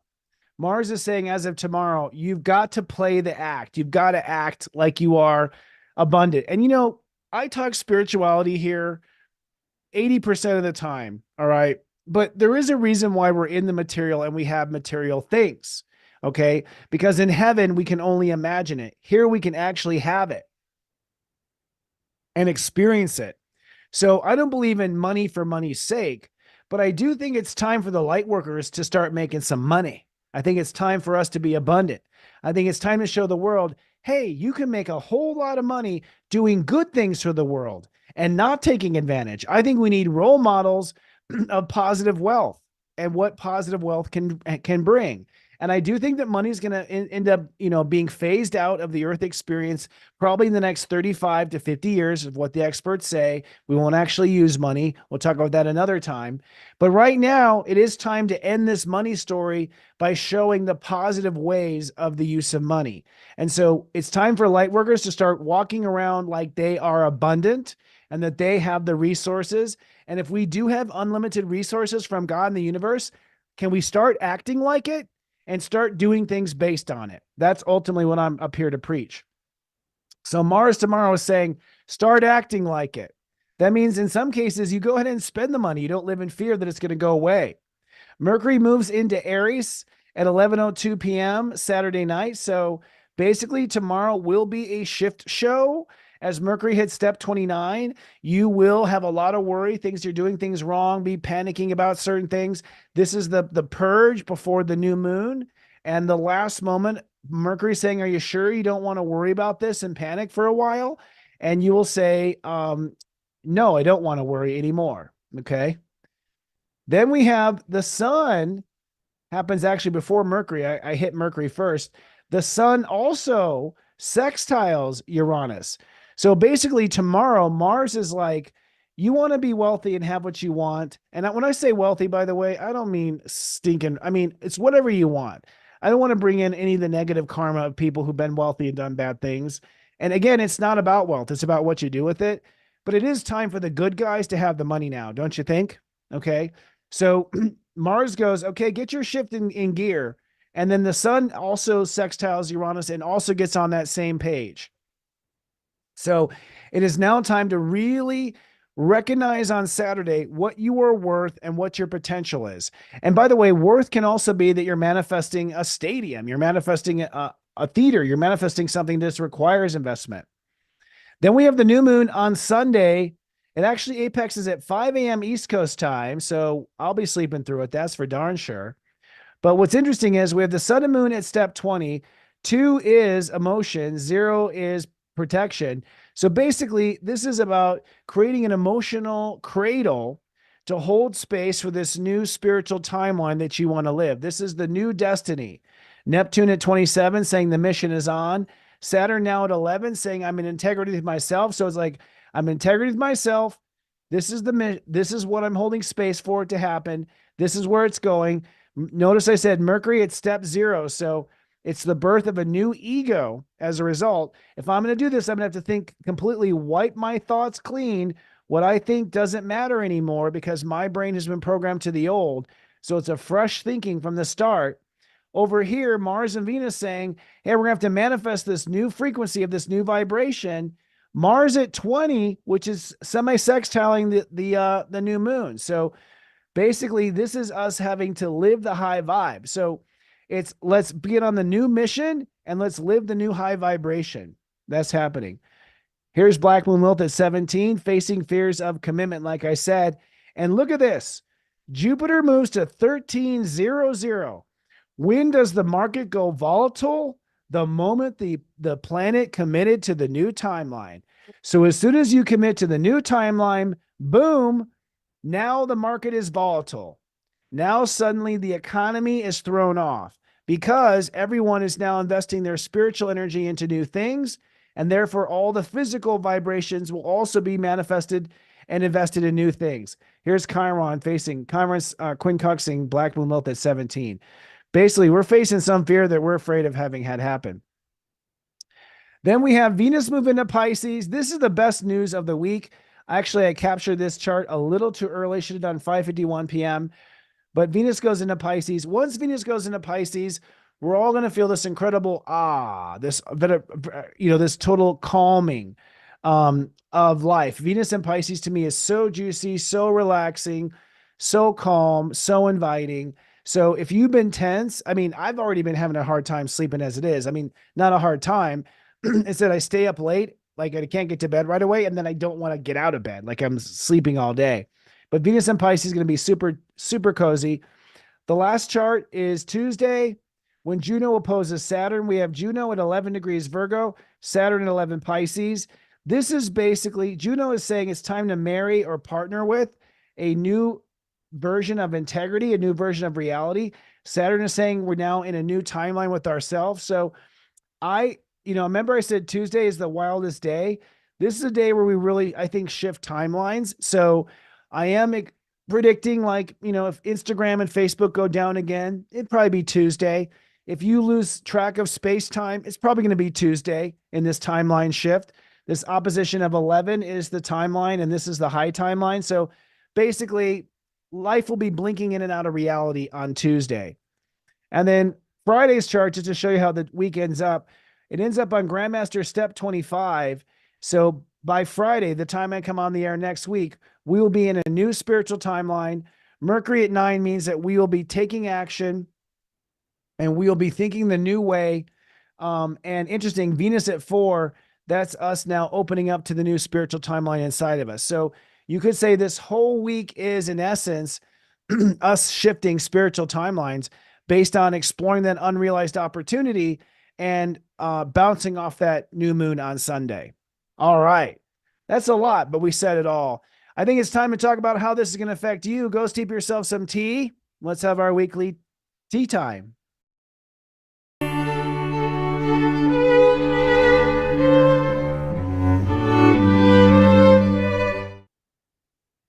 Welcome back, folks. This is our tea time segment where I talk about all 12 signs and what you can expect. These are basically our spiritual horoscopes. Incidentally, we do release these back to the public on Tuesday, cut out in individual form. So you can come back and see whether or not you're living up to your horoscope, whether or not you've been able to pull that off, and sort of make some adjustments. I do feel that by Tuesday, as I just mentioned, we're going to be in a new timeline at that point, a new reality. Kind of interesting how things have all turned out just with politics, right? It looks like we're having a deja vu to 2020. Like, wait, didn't we have this presidential election already? So here we are again. Like, so in some ways, it's like a weird deja vu reality with politics. I don't know. I'm going to say there's going to be a lot of surprises coming up in that. Think twice, make plans to change your plans. I'm just going to tell you that. I know there's a lot of surprises coming up. Things are not what they appear right now, but we are seeing some weird things sort of glitching in the matrix, right? Pretty interesting. So this week, there are 4 items I want to talk about. One is the new moon in Pisces. So for all 12 signs, I'll talk about what the new moon in Pisces is and what it means. Basically, where you are holding space for a new destiny. So for all 12 signs, this is where your destiny is going to change. And by the way, it could change between now and Sunday. So between now and Sunday, there may be a major shift in that destiny. All right. So really it's about the quality of life you want to live in the moment. So you really got to choose, the moment you want to live in and then the destiny. Don't choose the destiny and then the moment. All right. A lot of people mess that up and they say, I want to be a superstar. Okay. So you want to have photographers around you all the time and have no privacy and, and constantly be wanted by everyone and not know if people you could be trustworthy, be trusted because they want something. It's like no one ever thinks about the lifestyle. They just think about the destiny. So it's time to think about the lifestyle today and tomorrow, and then what is the destiny? And for all 12 signs, I will say where that destiny happens to be lying. With the Earth in Virgo, I'm going to talk about, okay, what does my future look like? So the Virgo side is sort of what the details of the future will look like. And I think for the new moon, you want to know what is the destiny and what's it look like. And so for all 12 signs, I'll give you the both of what the destiny is and what it will look like. Then we have Mars and Venus in the 3rd decan of Aquarius, which, like I said, it's time to raise the vibration of your actual life to a new level. And so for all 12 signs, I'll talk about where do you need to raise that vibration? What part of your life do you need to raise the vibration? And by the way, if you just raise it in the place I tell you for your sun sign, not your rising, because your sun is the source. So you have to do it at the source, and then you can do it the rising in that order. But you want to raise the value and raise the vibration. Raising vibration means more fun, less pain, no stress, path of least resistance, more laughter, more giggles, more goosebumps, more smiles, more goofing off. That's raising the vibration if we're not clear. Okay. Okay. And then I'm going to talk about the North Node, which is at step 15, which I didn't talk about. Well, I talked about for just a moment, but step 15 is the path of least resistance. And so when it comes to taking the right path to take, it's the one that has already been laid out for you, the path of least resistance. And this is another one for light workers because we have this weird thing of if it's not hard, it's not worth it because we're used to things being hard. But I got to tell you, that was the old timeline, folks. The new timeline is it's not hard. It's not. It may be tiring. It may be costly. It may take a long time, but it's not supposed to be hard. If it's hard, you're doing something wrong. Because when you have trailblazed using Holy Spirit to make your path, it's not hard. You have no resistance. You can just walk down that path and have very little resistance. So I'll be talking about where the path of least resistance is for all 12 signs. And always I'll put here to the side what astrological sign I'm talking about. Oh, that's interesting. It was coming up late for me on my display. I was like, where's my hand? Where'd my hand go? And we'll start with the Aries. Aries, you have a new spiritual timeline with your relationship to God. I got to say, I never am going to throw religion down anyone's throat and forget religion, spirituality, spirituality. But really, Aries, I think the difference between the Aries that go far and the Aries who don't go far are the Aries who have faith. If you have some sort of faith, and I don't mean that in the religious definition of faith, I mean you and God are close. It's time to have a timeline where you and God are close, because the company of heaven is the acting board of directors on earth now. That's the enlightenment. In the enlightenment, the company of heaven are the board of directors. So if you're not talking to the board of directors, you're not really in the know. You're not in the C-suite. You're not going to go very far. So it's time to have a relationship to God. So the new spiritual timeline for Aries is that they have a relationship to God, to spirit, to angels, to source, to higher self. I don't care how you want to frame it. There's a billion forms of that, but I think it's necessary. So we say, what does my life look like? The earth in Virgo. For you, that earth in Virgo is literally, what does my lifestyle look like? Am I working all day? Am I volunteering? Am I doing things for others? Am I performing? How long am I performing? Am I touring? So really understanding your lifestyle and your performance. That's where you want to envision, what does my life look like with my lifestyle and my performance?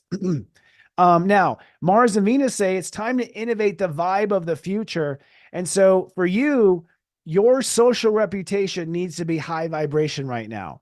So Aries, I'm giving you full on, you literally need to fly first class.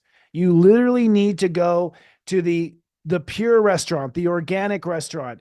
You need to do clean your house without chemicals. Like, your place in the world needs to be pure and high vibration. You are the trailblazers of the new era.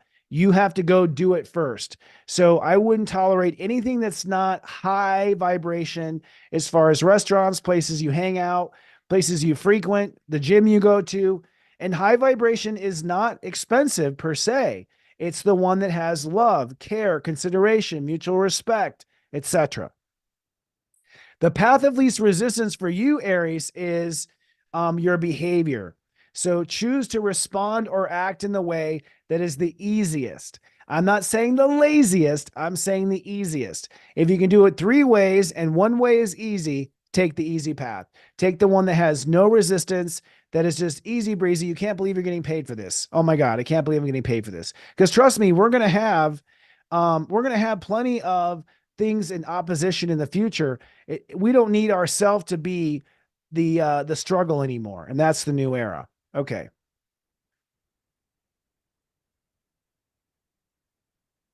Taurus. Taurus, your new spiritual timeline is your social reputation. It's time for Tauruses to forge a new reputation in the world, one different from the one you have been. Maybe you've been hiding in the sidelines. Maybe you have always been this way, but no one has recognized you. And so you haven't found your people.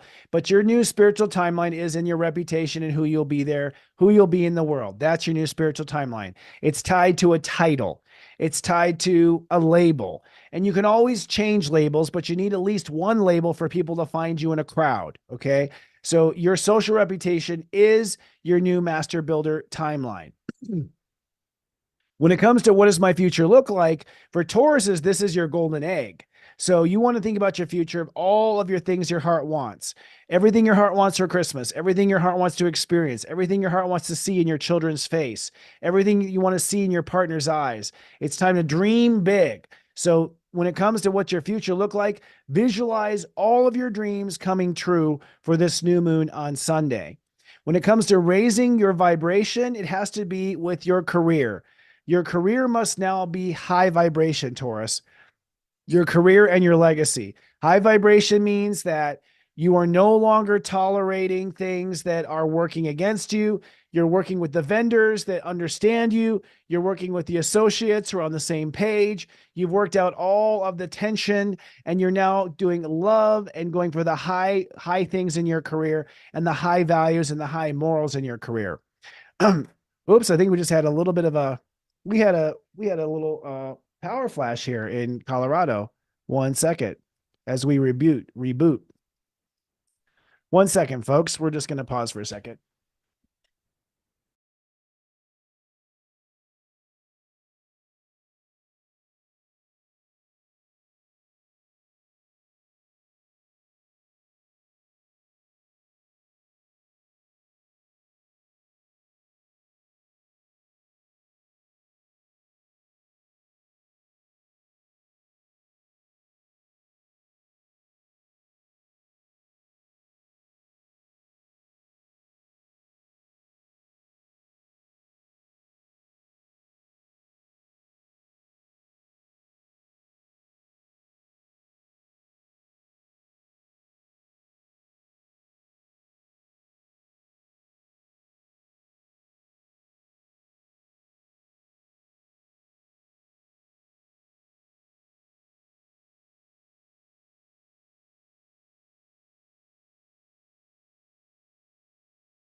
And we're back. How fun was that? Switch here. 1 second. Okay, sorry about that. We had a power flash here in Colorado, and all my ring lights and everything all went down and rebooted. So we're back. Let's start with Taurus. In fact, I know where we were. So we were with Taurus, and we'll edit this back together when we do the actual horoscope. So with Taurus, I was talking about your career has to be in a high vibration of your career and legacy. All right. And that's where you want to be, is aiming for the high stuff. And then the path of least resistance for Tauruses has to do ultimately with your spiritual connection. So your spiritual connection needs to be one where you are not falling into fear. You're doing spiritual connection with faith that is the easiest and the easygoing way. You want to be approaching your God connection without any tension or a lot of, ritual or hard things. Just take the easy path and stay connected to God and Creator and not worry about the big things for Tauruses. Okay. Geminis. Geminis are going to be, their new spiritual timeline is with their career and their legacy. So who you're meant to be when you grow up, what you do when you grow up, that's going to be ultimately what your new path is. And so a lot of Geminis have been lost, I think, in what they're supposed to do. You don't have to know exactly what you want to do as far as the details are concerned, but you definitely want to know specifically what you aim to do. I want to be an artist. I want to be a musician. I want to be someone who can show the world what's possible, these types of things. So know the essence of what your career and legacy is going to be and pack that in. When it comes to what does it look like, you want to actually imagine what your home is going to look like, how grounded you are, how well you're going to sleep, what's your home like, where's your home, who's your family, who is with you in your family. So when you talk about what does my life look like, think about what your home and family life is going to look like. So for Geminis, you're basically manifesting what's the career 9 to 5, and then what's it like when I come home. That is where your visualization for the new moon on Sunday needs to be. Where you're raising your frequency of your vibration is ultimately your belief structure. Like, what is the purpose of your life? What is possible in your life? What is the meaning of life? This all needs to be high stuff. So, I would say you want to start aiming for a purpose that involves joy, entertainment, travel, people you love around you. Make sure that what you are giving meaning and purpose to are high vibrational things. Also, if you're considering education or travel, go high vibe. So high vibe means not Vegas. Okay. Like maybe similar, maybe somewhere like an ancient civilization, or maybe a ruins like in Egypt or something. Egypt's a little hot right now. I would hold off on Egypt, but basically even if you're to travel, go to high vibration travel locations where the vibration is high on the earth. And with your path of least resistance, it's really with social connections. So in all your choices with friends and what you do in reputation, advertising, where you market yourself, take the path of least resistance in society right now. Take the easy road when it comes to friends and connections. Cancers now, their spiritual timeline is on their life purpose and their meaning. So Cancers, it's really time to decide what gives me meaning and purpose on earth. What are the big things on earth that really make me feel valuable, what makes me feel like I'm doing something worthwhile, what makes me feel like I'm doing something that has a purpose in life. So again, it's the essence. You don't have the details. Like I want to make a difference in people's lives, or I want to help people who are struggling, or I want to show the world what I'm made of. So it's the essence, not the actual details. When it comes to the details of life, you really want to be detailed about certain ideas. So what are the ideas that you have? What are all the ideas on the table? What's all the logic you're going to use? What's all the mental approach you're going to use? What are the algorithms you're going to use in your equations if you're in a programmer or something like that? So you're you're coming up with crystal clear ideas, but you're coming up with more of a vague belief about where it's going. All right. Now, where you're raising your vibration is with your boundaries and what you open up to. Basically, Cancers need to raise the vibe as to what they will tolerate. So it's now time to only let high vibration into your life and to not let anything lower vibration into your life.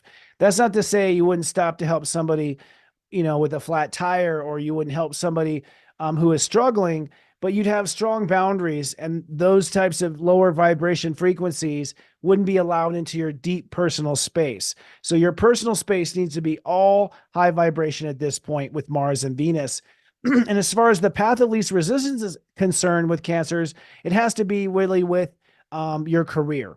So when it comes to decisions, when it comes to career, take the path of least resistance because you have a long way to go in that direction and a lot of healing, and you want to just get moving now. And so take the path that is the easiest, not the hard path at this moment.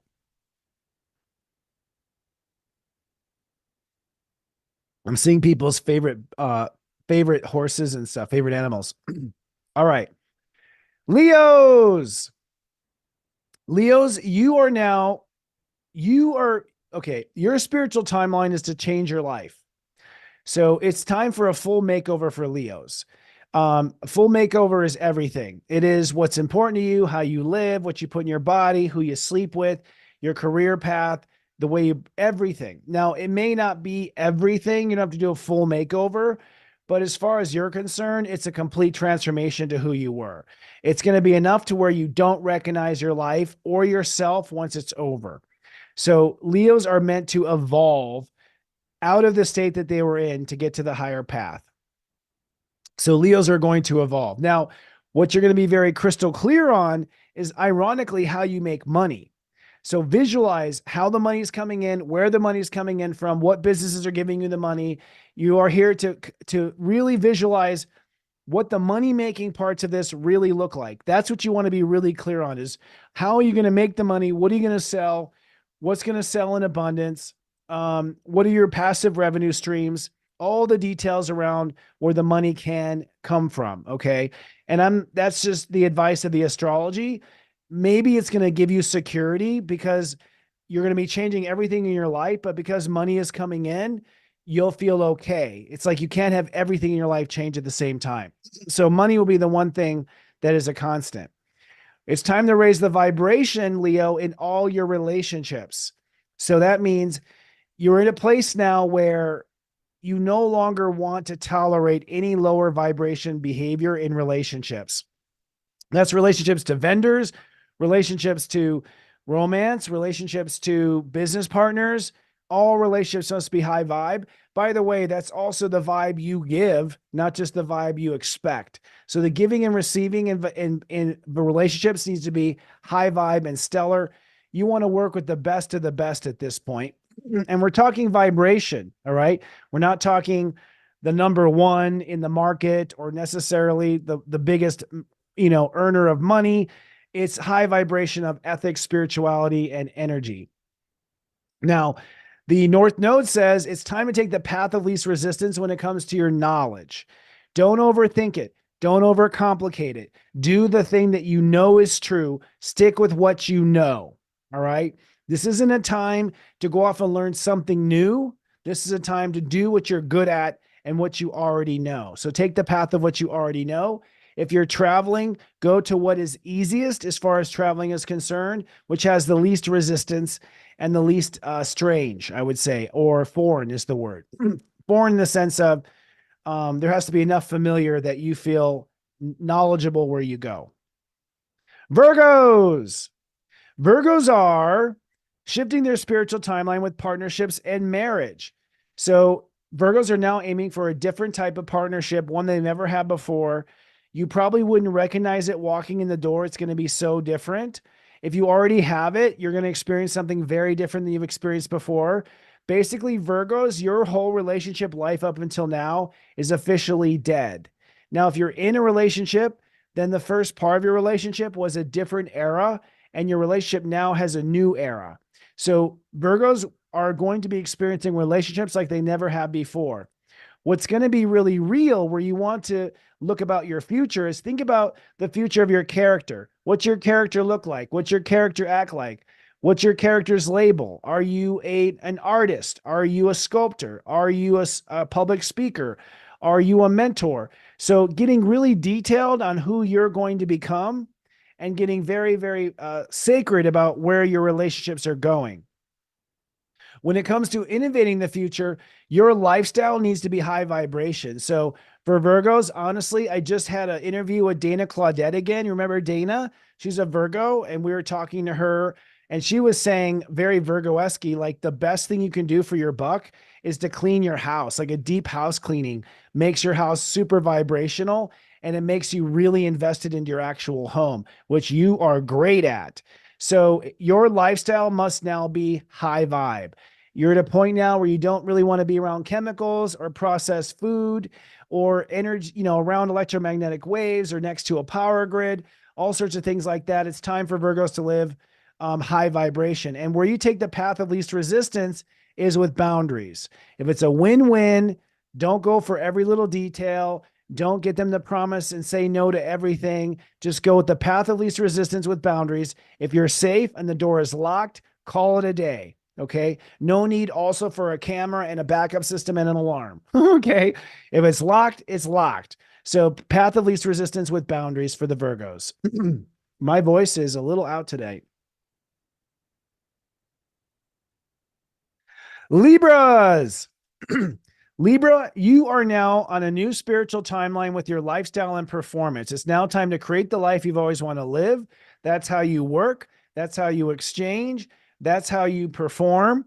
So it's a new spiritual timeline with performance, daily lifestyle, the quality of your lifestyle, the hours involved in a lifestyle, all these types of details. So it's the quality of life that is the new spiritual timeline. In this new timeline, Libras live a different life than they have in the old timeline.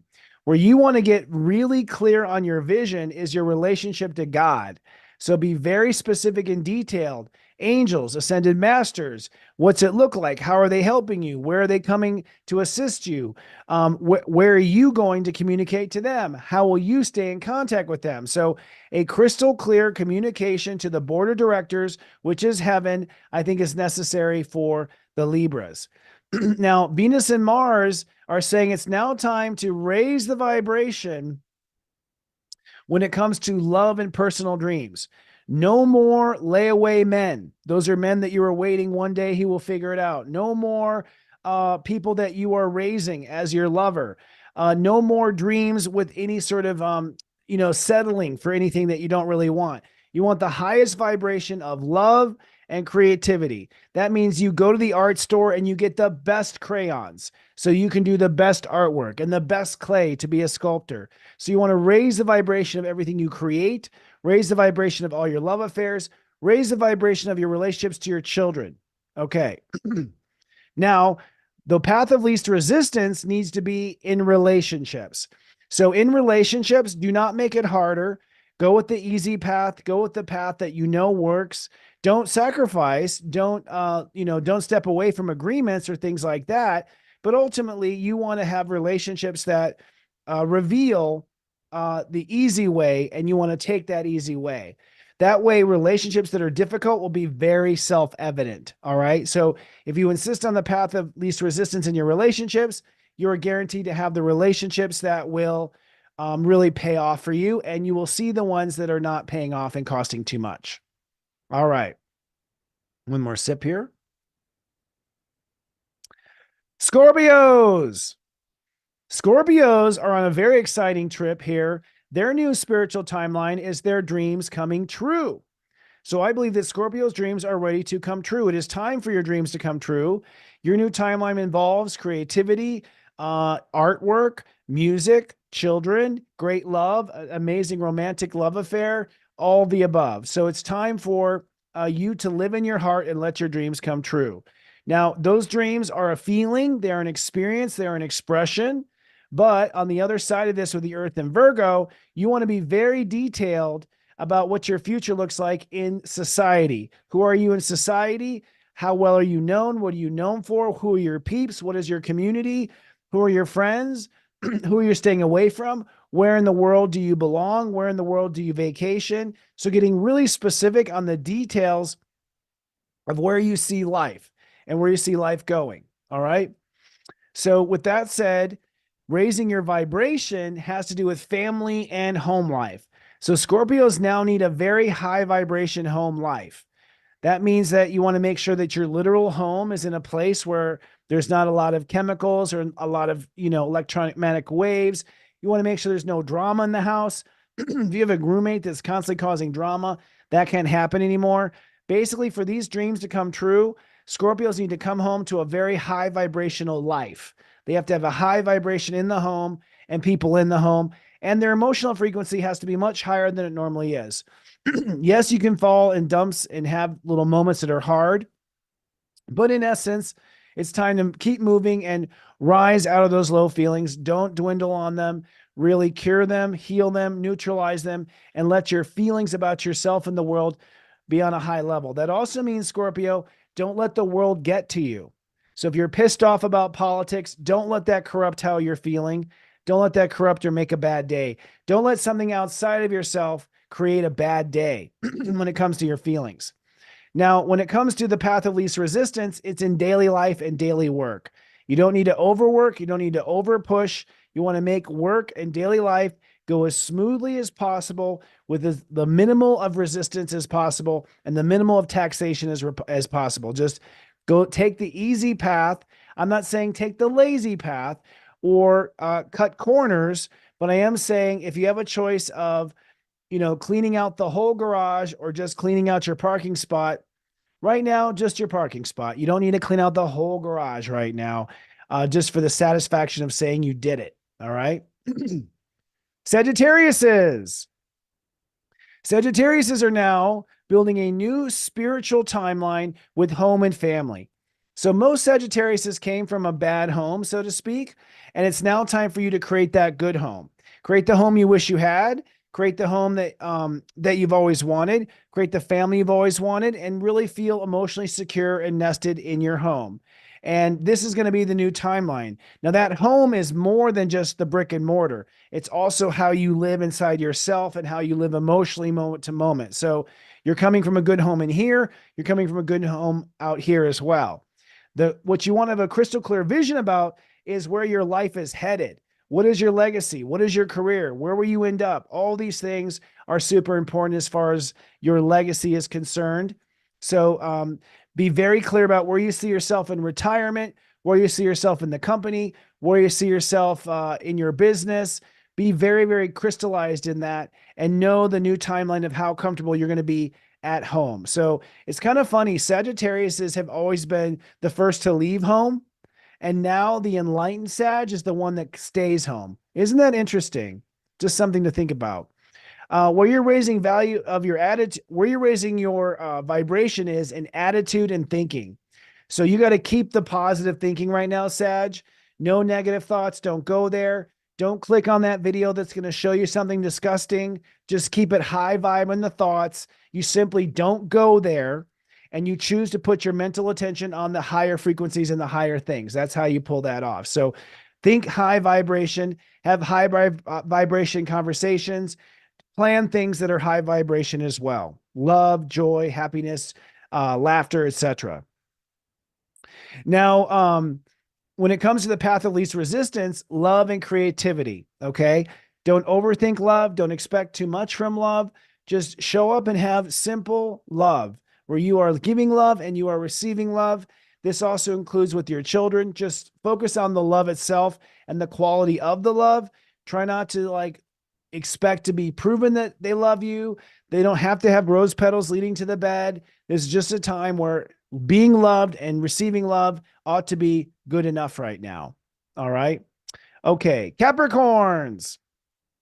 Capricorns are now having a new spiritual mission when it comes to their attitude and their big strategies. So your plans for the future is the spiritual mission. Your strategy, your plans, what you intend to do, this is the spiritual mission. So just get your plans in order. What you have to be super clear on is your life purpose and your meaning. Define to the nth detail, visualize what is meaningful, what is purpose, what brings you purpose, what is leaving a mark on the earth. What does making a difference look like? What does raising the standard look like? This is what you have to be very, very, very clear on, but you want to be just kind of open-hearted when it comes to the actual plans. So you are laying the foundation for plans. And remember, Capricorn, I said earlier in the show, Your thoughts in your mind are not enough. You're going to have to feel out which plan is right. So don't let your mind choose the plan. Let your feelings choose the plan that feels the best. Now, when it comes to high vibration, it's time to have high vibration from your money and your income and how you make money and how you manifest money. This is where things must be high vibe, is with manifestations and investments. And where you take the path of least resistance right now, Capricorn, is in the home with feelings.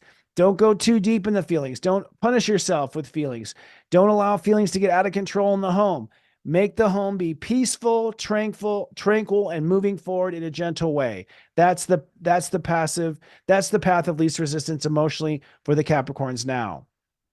Aquarius, your new spiritual mission path and your new timeline is with the way you make money, abundance, passive income, manufacturing, making many, many widgets. This is what many products, many services. This is where your new spiritual mission is. Where you have to be very, very crystallized in your vision is how your life is going to change. What needs to change, what needs to end, what needs to move, what needs to be moved around, what needs to be reorganized. Okay, so be very, very detailed on all the changes of boundaries, what you'll open up to, what you'll close down to. This is where you want to be really crystallized and detailed, is in where the boundaries are, what stays and what goes. Okay, but as far as finances are concerned, it's a new spiritual philosophy. It's a new spiritual timeline, and the details will work themselves out over time. Where you're raising the vibration is now in behavior. It's now time for Aquariuses to be more majestic, more graceful, to make sure their reactions are love-based. You can be a little edgy sometimes. You can be a little harsh sometimes and tell it like it is. That's fine as long as it's loving with good intentions and heartfelt expressions. So your behavior and character is what needs to be high vibration now. And then when it comes to the path of least resistance, we're talking about the intellectual path. So basically, in the future, use the simple words. Just say what needs to be said. You don't have to explain. You don't have to go deep. You don't have to overcomplicate. You don't have to make sure they know or ensure they understand. Just communicate and go. Don't overthink it. Just get to the conclusion and let it go. So the path of least resistance with thinking for the Aquariuses. And when it comes to, that's the last point for it. Oh, the last thing I was going to say is when it comes to what you believe, by the way, realize that some of the things you once believed are no longer going to apply in the new era. That was the last point I wanted you to know. It's like not everything you believe is going to be relevant for the now. Okay. Aquariuses have a lot of wisdom. And then lastly, but never leastly, the Pisces. Pisces, you are on a new spiritual mission with your character and your action plan. So who you are is destined. Who you are becoming is destined. And it's something and someone you have never been before. So we're about to see a real chameleon happen with the Pisces. They're about to come out in a way that a lot of people would have never guessed they came out. A lot of surprises coming for Pisces. If you're in a relationship with the Pisces, they're about to change. Where you have to be very, very specific, Pisces, are the do's and don'ts of your career. I mean, of your relationship. Sorry, I know my mind went there with career. Of your relationships. So you have to be very clear on where do you see the future of your relationships, the future of this partnership, the future of this marriage, the future of this friendship. Be very, very detailed about what that future is in these long-term relationships, because you have to stay open and flexible with your character. And the one thing that would throw off your character would be some sort of, relationship entanglement. So be very clear on the relationships, and you'll be free to be who you're meant to be. Where you must raise the vibe is your relationship to God. The astrology is saying Pisces are not close enough to God right now. Not to say you're not close. I'm saying you can get closer. Okay. So unless you have sparkles coming out of your fingers and you're manifesting pink elephants on command, you're not high enough yet. Okay. You don't have the magic. So raise your connection to God in whatever form you can, in whatever method you want to. And where it's time to take the path of least resistance is with money and manifestation. You don't have to work hard to make a lot of money, Pisces. You don't have to make big investments to make big money. You really can just take a smooth, easy path, and the money will come in at a constant. Realize that some boundaries might have to change for that to happen. You might have to get used to getting paid once a month. You might have to get used to getting paid as an independent contractor and doing your own taxes on your 1099. But still take the path that makes the money the easiest way. Don't overburden yourself with making money now. All righty. And with that interesting interruption, and what sign was it that got interrupted? I can't even remember now. You guys tell me in the chat, because that might have been something interesting. We had the light flash. It might have been some message for that sign. But I will be back here. We're going to go on a little break. And when I come back, I have a bona fide person that knows spirit animals. Keep streaming. We have Bernadette Carter King coming up here in about 5 minutes. This Zodiac weather is from Saturday, March 9th to Friday, March 15th, 2024. Looking ahead first at the weekend forecast, it's a new moon weekend where you are solidifying your plans for new destiny and then emotionally praying for it to happen. Let's drill down. On Saturday, it's sunny and stirring. Step 19 means that Earth is the natural ruler of the day. You are manifesting the spiritual life path that your heart wants. There's a lot going on. Mars is squaring Uranus, so you are rectifying what you are worth. Sun is sextiling Uranus, so you know what you are worth. And Mercury enters into Aries, which will create some hostile thoughts. But with the moon in Pisces, we're building up to a new moon tomorrow. On Sunday, it's sunny and spirited. It's also the new moon in Pisces. Step 20 rules the day, which means the moon on the new moon is the ruling planet. You're holding space for your new destiny and forging a new purpose. And with Mercury sextiling Pluto, you're also making sure that self-love is your first priority. Now moving ahead to the 5-day weekday forecast. Looking ahead at the week, once you have your new destiny intentions in place, it's time to flush it out. On Monday, it's sunny and inspired. Step 21 means that Jupiter will be ruling the day. You are expanding the new destiny timeline and discovering what your first steps will be. Venus enters into Pisces, making energy quite juicy, and the moon now in Aries makes everyone strong and able. On Tuesday, it's sunny and fired up. Step 22 means that Uranus rules the day. It's now time to innovate and take this new destiny timeline to a higher level. You are feeling a new commitment to act, and as the day progresses, the moon moves into Taurus, softening the energy. On Wednesday, hump day, it's sunny and grounding. Step 23 means that Mercury now rules the day. Your mind is wrapping around the idea of realizing a new vision for this new destiny, and you're questioning what you should invest. With the moon in Taurus, you are feeling what you can afford. On Thursday, it's overcast, cloudy, and processing. Step 24 means that Venus rules the day, so this is a creative resting and receiving day. You're opening up to accept this new destiny and accepting an invitation to walk through that door. The moon will move into Gemini, and so thoughts will speed up and be triggered by emotion. And then on Friday, it's sunny and calculating. Step 25 means that Neptune rules the day. This is the final Grandmaster day of the Pisces season. You're going to come to realize a new spiritual light. You'll come full circle to understand what this destiny means.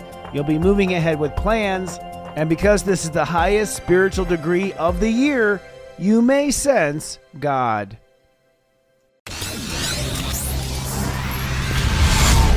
It's serious joy, joy, joy.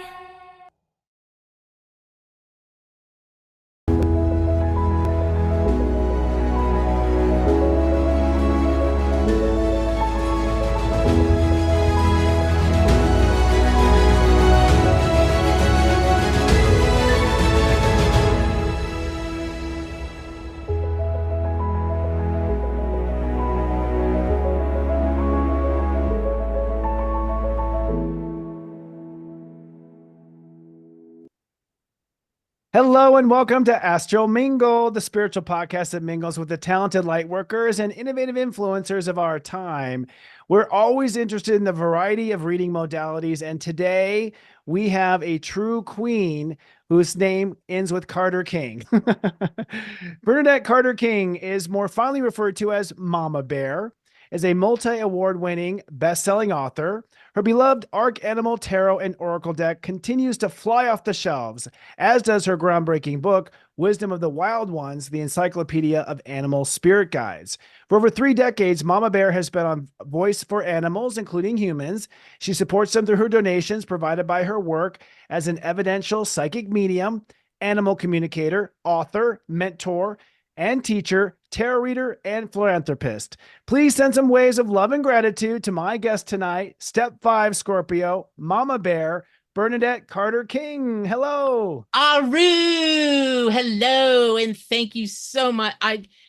You know what? I'm already stumbling because I'm having a fangirl moment, and I'm like, oh my God, it's him, and he had me on the show. I don't even know what to say. So thank you very much. It truly, truly is an honor. Your work is like, holy guacamole.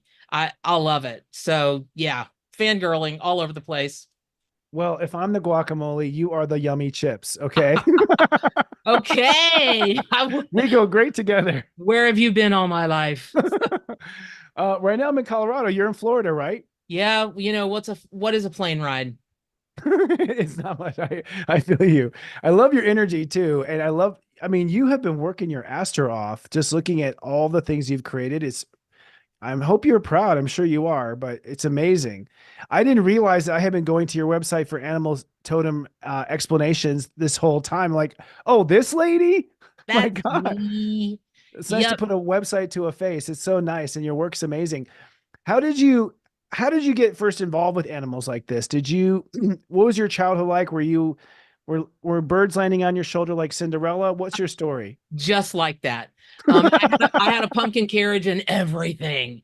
So I grew up in the South, and when you grow up in the South, you just kind of mostly are introduced to animals. And in North Florida, it's a big farming community. You know, not big on farming and, you know, animal things that go on there, but it's also horse country. So everywhere you turn, there's an animal.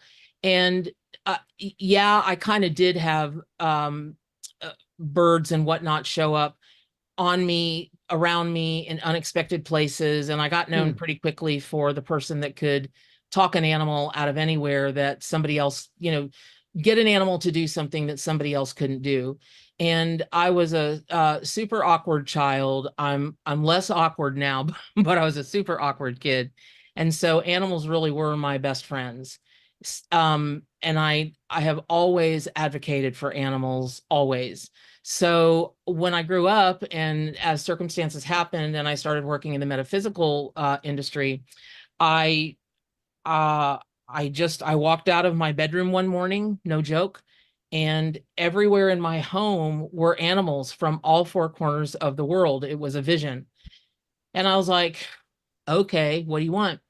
And I had already started my site Building Beautiful Souls a few years before, and it was meant to be, and this still meant to be, the largest metaphysical site out there with all free information about tarot and crystals and auras and, you know, the like.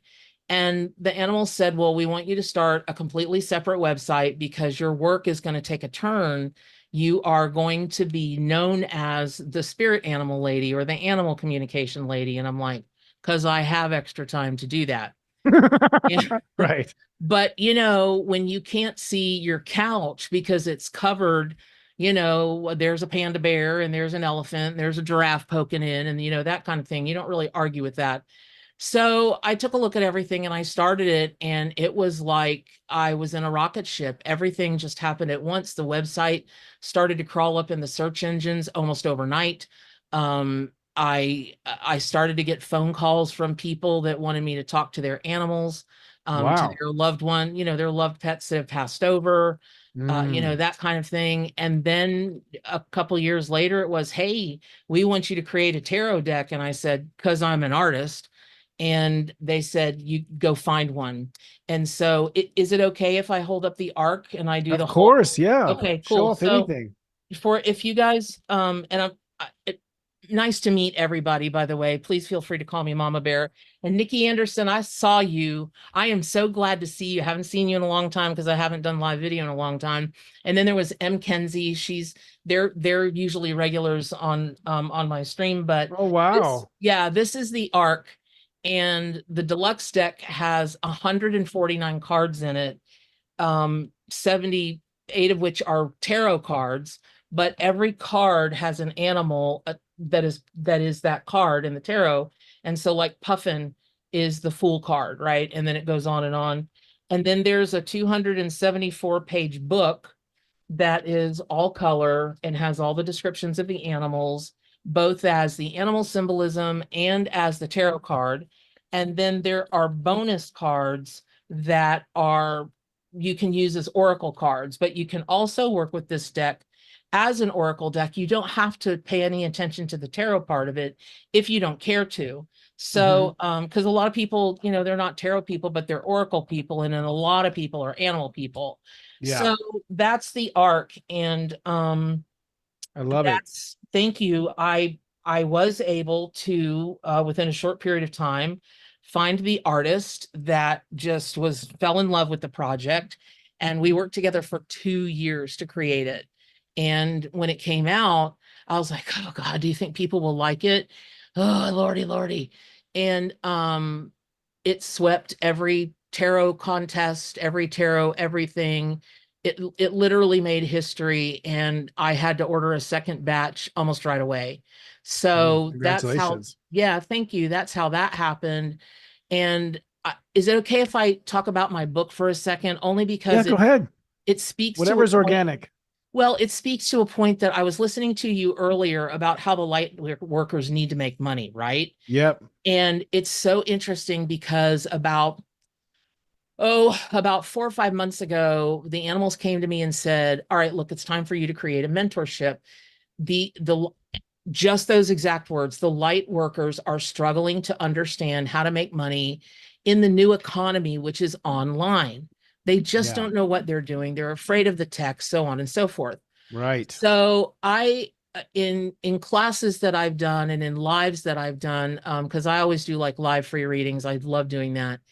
And I don't know why it came out of my mouth one day a couple of years ago, but people, the whole theme of the day was about money and how people were struggling and how they just couldn't understand this, and how they, you know, their jobs that they'd had for however long were making them physically ill because they just hated going to these jobs, and they were forcing themselves to do that.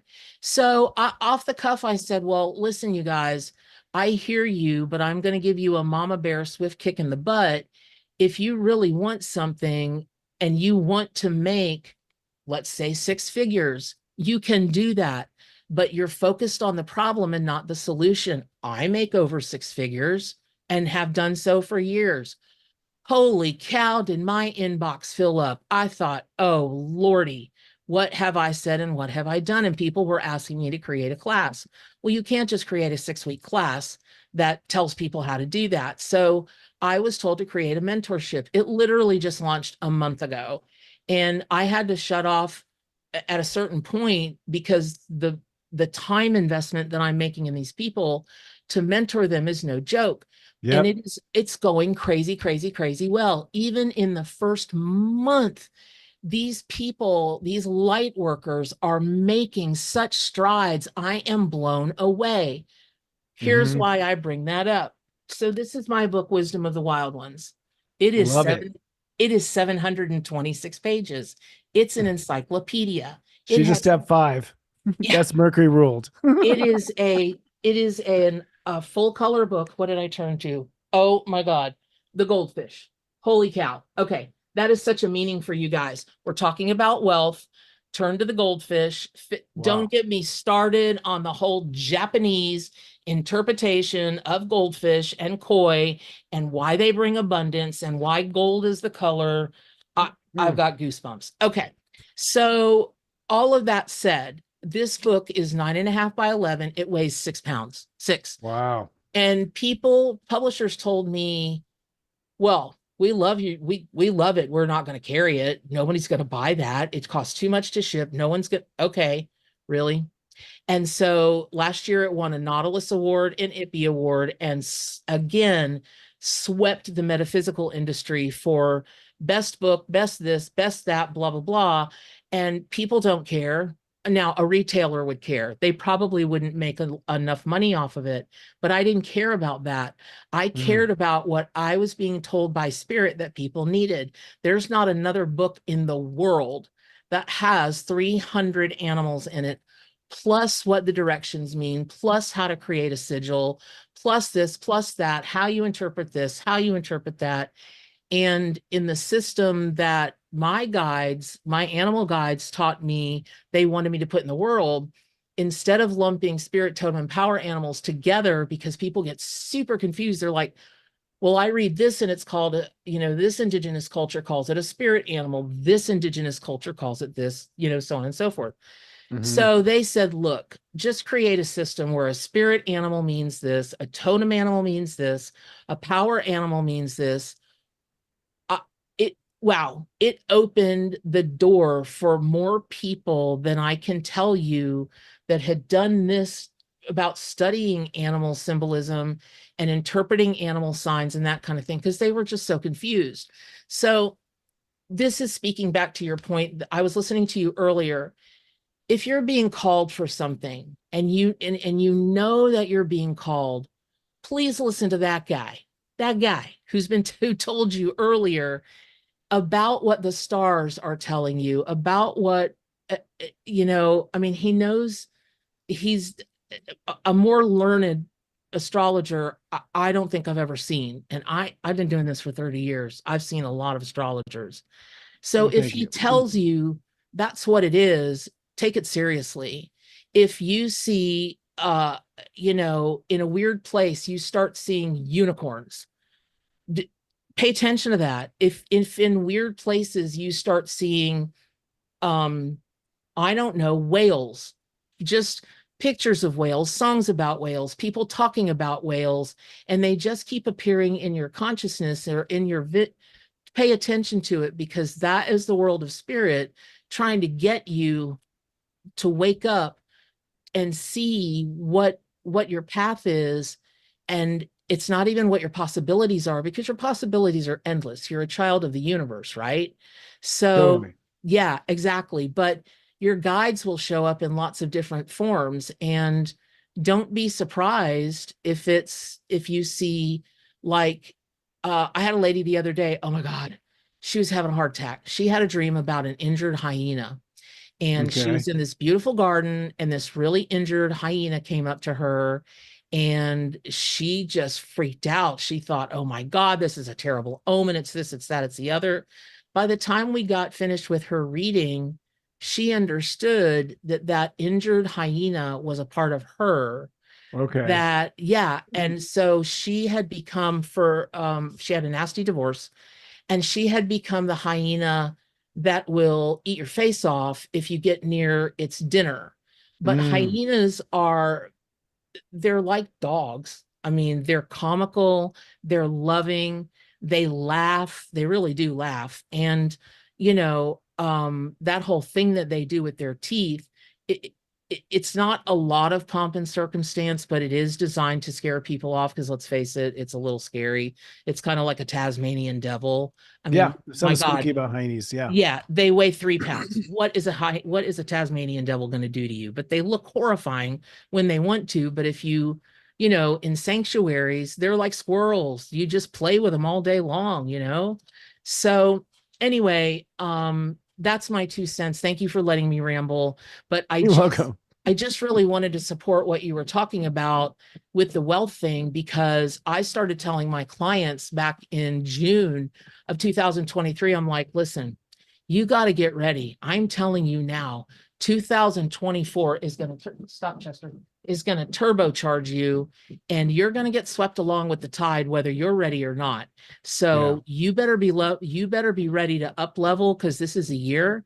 And if you're not ready to up level, you're going to get buried, and it's going to be years before you get another chance to grasp on to the brass ring that's coming to you and ride that to the success that you want. And I got to believe you see it in your clients, but in my clients, man, they are like to the finish line. So everyone's ready. So you brought up about 1,000 questions I have for you, just introducing your book. What are Okay. the differences between the different totems? You said there's animal spirit guides, animal totems. What are the categories, and would you define them for us? Sure. So my way is not, I'm sorry. You My have a little sis- furry friend my there. Yeah. my sister's 120-pound boxer loves to dig to China on his pad. I don't know why. He doesn't go anywhere, but he loves doing it. Usually when I'm on camera. So A spirit animal my versus a way, totem right. animal. My way is not the only way, and it's not a right or wrong way. It's just the way that was downloaded into me. So a spirit animal is the animal spirit that appears to you in your time of need. And that can happen a couple of different ways. What can happen is your spirit animal comes to you because your soul, well, really your spirit, has cried out that it needs love, guidance, support, that kind of thing. And the right animal will come for you, to you. Is that Or literally or in dream life? Because um, because you it see can, yeah. I'm sorry, it can be both. Okay. I had a circumstance where buffalo energy started to come to me, and I'm very connected to bear for 1,000 different reasons, and I know that I have been a bear in other lives. I just know Huh. it. And all of a sudden, buffalo energy, or I really should say American bison energy, because that's the appropriate term, started coming to me. And I got a call out of the blue from a friend of mine that has a sanctuary. She's the big zookeeper at a sanctuary over here. And she said, "Do you remember the other day when you mentioned you really wanted to interact with a buffalo slash bison?" I said, "Yes." She goes, "We just rescued one. His name is Wow. Cowboy. Come on over." So within days, there was a buffalo, and I have a picture of me petting this buffalo. And I have video of me trying to run from this buffalo because we ran out of apple slices and it made Cowboy mad. So he came after us. He wanted more apple slices. But within 3 days, I was meeting a buffalo. Well, that did more for me in my spirit and what I was contemplating going through at the time. So that appeared in literal terms. Wow. But buffalo can appear, like I said earlier, somebody can mention it to you out of the blue. You Okay. could I love telling people, if you really want to meet your animal spirit guides, do a meditation and set the intention before that, and be willing to take the time to talk to the animal, because the animal will communicate with you telepathically. It's not like you've got to start to understand, Sasquatch or, Right. anything like that. And let me say why I said Sasquatch. Yeah. Why did you? Well, I believe that thoughts are things. And so, whether there really is a Bigfoot or not, so many people believe in it and so many people talk about it that the energy has formed an actual Sasquatch. Haven't seen one, don't know anybody who's really truly seen one. I do kind of roll my eyes at it, but it if it's an energetic living thing, then I shouldn't do that. And mythological animals can be our spirit guides. Ancient animals can be our spirit guides because they are energies that are around, like a siren or a triceratops, or things that really lived, things that are made up, that kind of Hmm. thing. If you believe it, it's true. So that said, um, I uh, I have a very short story, including unicorn, if I can tell it. It'll be a short story. Can I tell it? Sure. Okay. So about 6 years ago, I was going through a divorce. And, all divorces are horrible, no matter how amicable they are. And I was looking for the house that was perfect for me. And I had put everything out in the universe. Lo and behold, a for sale by owner house pops up. And one of my best friends is like the largest producing realtor in our area. And she's like, "Do not try to buy that house. Buy for sale by owner deals are a nightmare. I don't want to do it." I said, "Okay, whatever." And I called, and the lady picked up the phone. So you call and anyways. and That's two out revealing. right That's and Mama two Bear. exactly. And 2 hours later, we're still on the phone because, come to find out, she's totally into the woo-woo. And she got 174 phone calls that day. I was the only one she picked up, right? Whoa. So I come over, I look at the house, and I said, "I will write a check right now to hold it. I need to hold it for 30 days until this sells and that goes. And she goes, nah, write me a check for $500 and it's no problem. I'm like, okay. So long story short, I buy this house. Everything is a dream. And I kept seeing unicorn through this really not attractive divorce, right? So I said to the universe, look, I am, I need real spirit animal support here. I, I need real spirit animal support. Enough with the unicorns already. Oh my God, the unicorns got more. They pushed back. They were everywhere. So So you just like see them in grocery stores, you're seeing them on shirts, you're seeing them in stickers on ev- bumpers, like so it's just everywhere. appearing on billboards. That's sort of what you mean. Like, okay. I got invited to a random kids party. It was a client. I don't usually mix client stuff with, personal stuff. You know how that is. But Right. she begged and she begged and she begged. I'm like, okay. I said, but if you tell one person there what I do, I become a party favor and I will leave. I walk into this kid's party. What do you think the party theme is? Unicorn.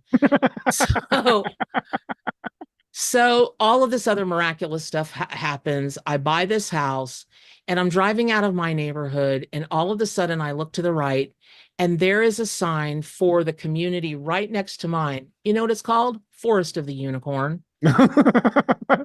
That's I don't funny. I don't even know how I didn't know that. I'm from this area. Well, I started shaking, had to pull the car over, cried, thank you, thank you, thank you. I will never fuss with a spirit animal again. So the spirit animal can come to you. You can call out for it to please appear. You can have it appear even if you don't know that you've called out for it. A totem is something that you really are, like I'm a Scorpio. And I have all the Scorpio traits, but I don't resonate so much with the animal Scorpio. But I could tell you an hour's worth of a story of why bear is my totem and who I truly am. Yeah. So that's a totem. Now, a power animal, I believe that we are everything and everything is us. Yep. So, okay. So let's say that you need to, or you want to call on a cricket to be your power animal because you need something to help you be able to be still until Mm. you can make a huge leap. Oh, that's And cool. so what happens is you call on cricket and you step outside of cricket to be you. Not that you bring the cricket from inside of you, you already are the cricket. So you step outside of the cricket, or you step outside of the lion, or the horse, or the blobfish, or the whatever. And then you decide what traits of that animal you want to embody and at what time. Now, I will caution you to be very careful because for people who take that seriously, Yeah. um, you you may decide that you want the voice of a lion when the head of the pride is trying to make a point. Uh, Mm. that can get really loud and really intimidating. Mm. Let's say that you want the let's say that you want the transformation of a snake. Careful, careful. And what kind of snake? A pit viper? A garden snake? What kind of Right. snake? They're not all made the same. They do not transform the same. And you're going to want to be very specific, or you could find yourself in a bunch of hot water because power animals are no joke. And in the Native American culture, that's really most of those cultures, the tribes call them power animals, and the work that they do with them. I, I have watched people sit in front of me, and I had to look like that. No ayahuasca, no none of that stuff. I mean, just straight up. I've watched people transform, and the image of that animal take over their face or their body, Wow. and it is quite something to behold. It rarely happens that I see, but Mm.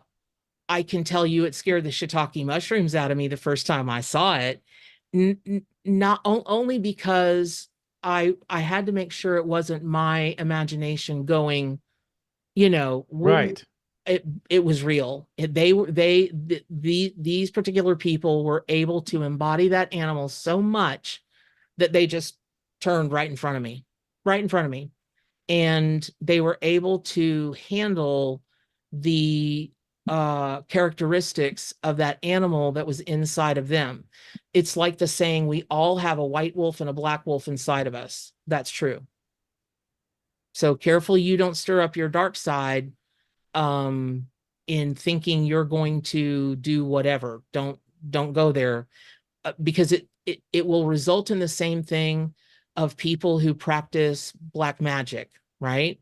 That go to the dark side of spell work or this, or that are not, they don't understand prayers. So they might pray for someone to be hurt because it's a revenge thing, or they might pray for this and that. No good ever comes of that. So don't do it.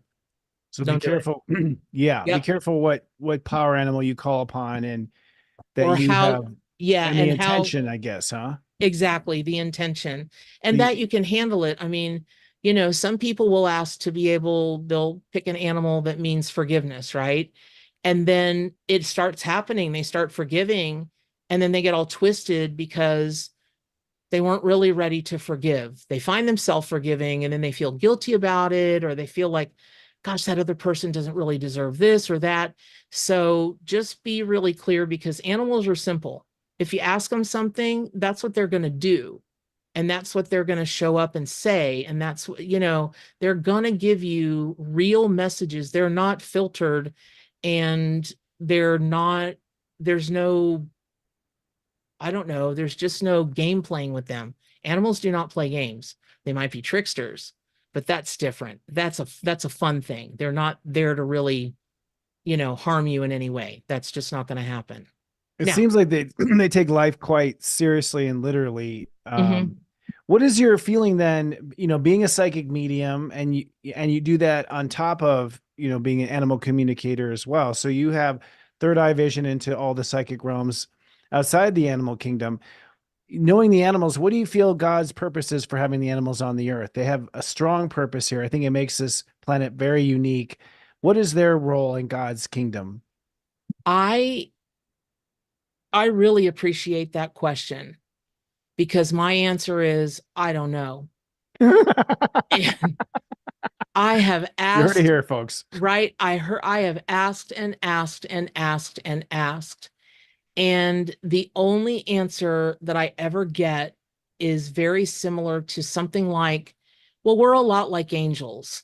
We're Oh, here, we're here to help, we're here to protect, we're here to teach. And I I I will say this is going to cause some controversy.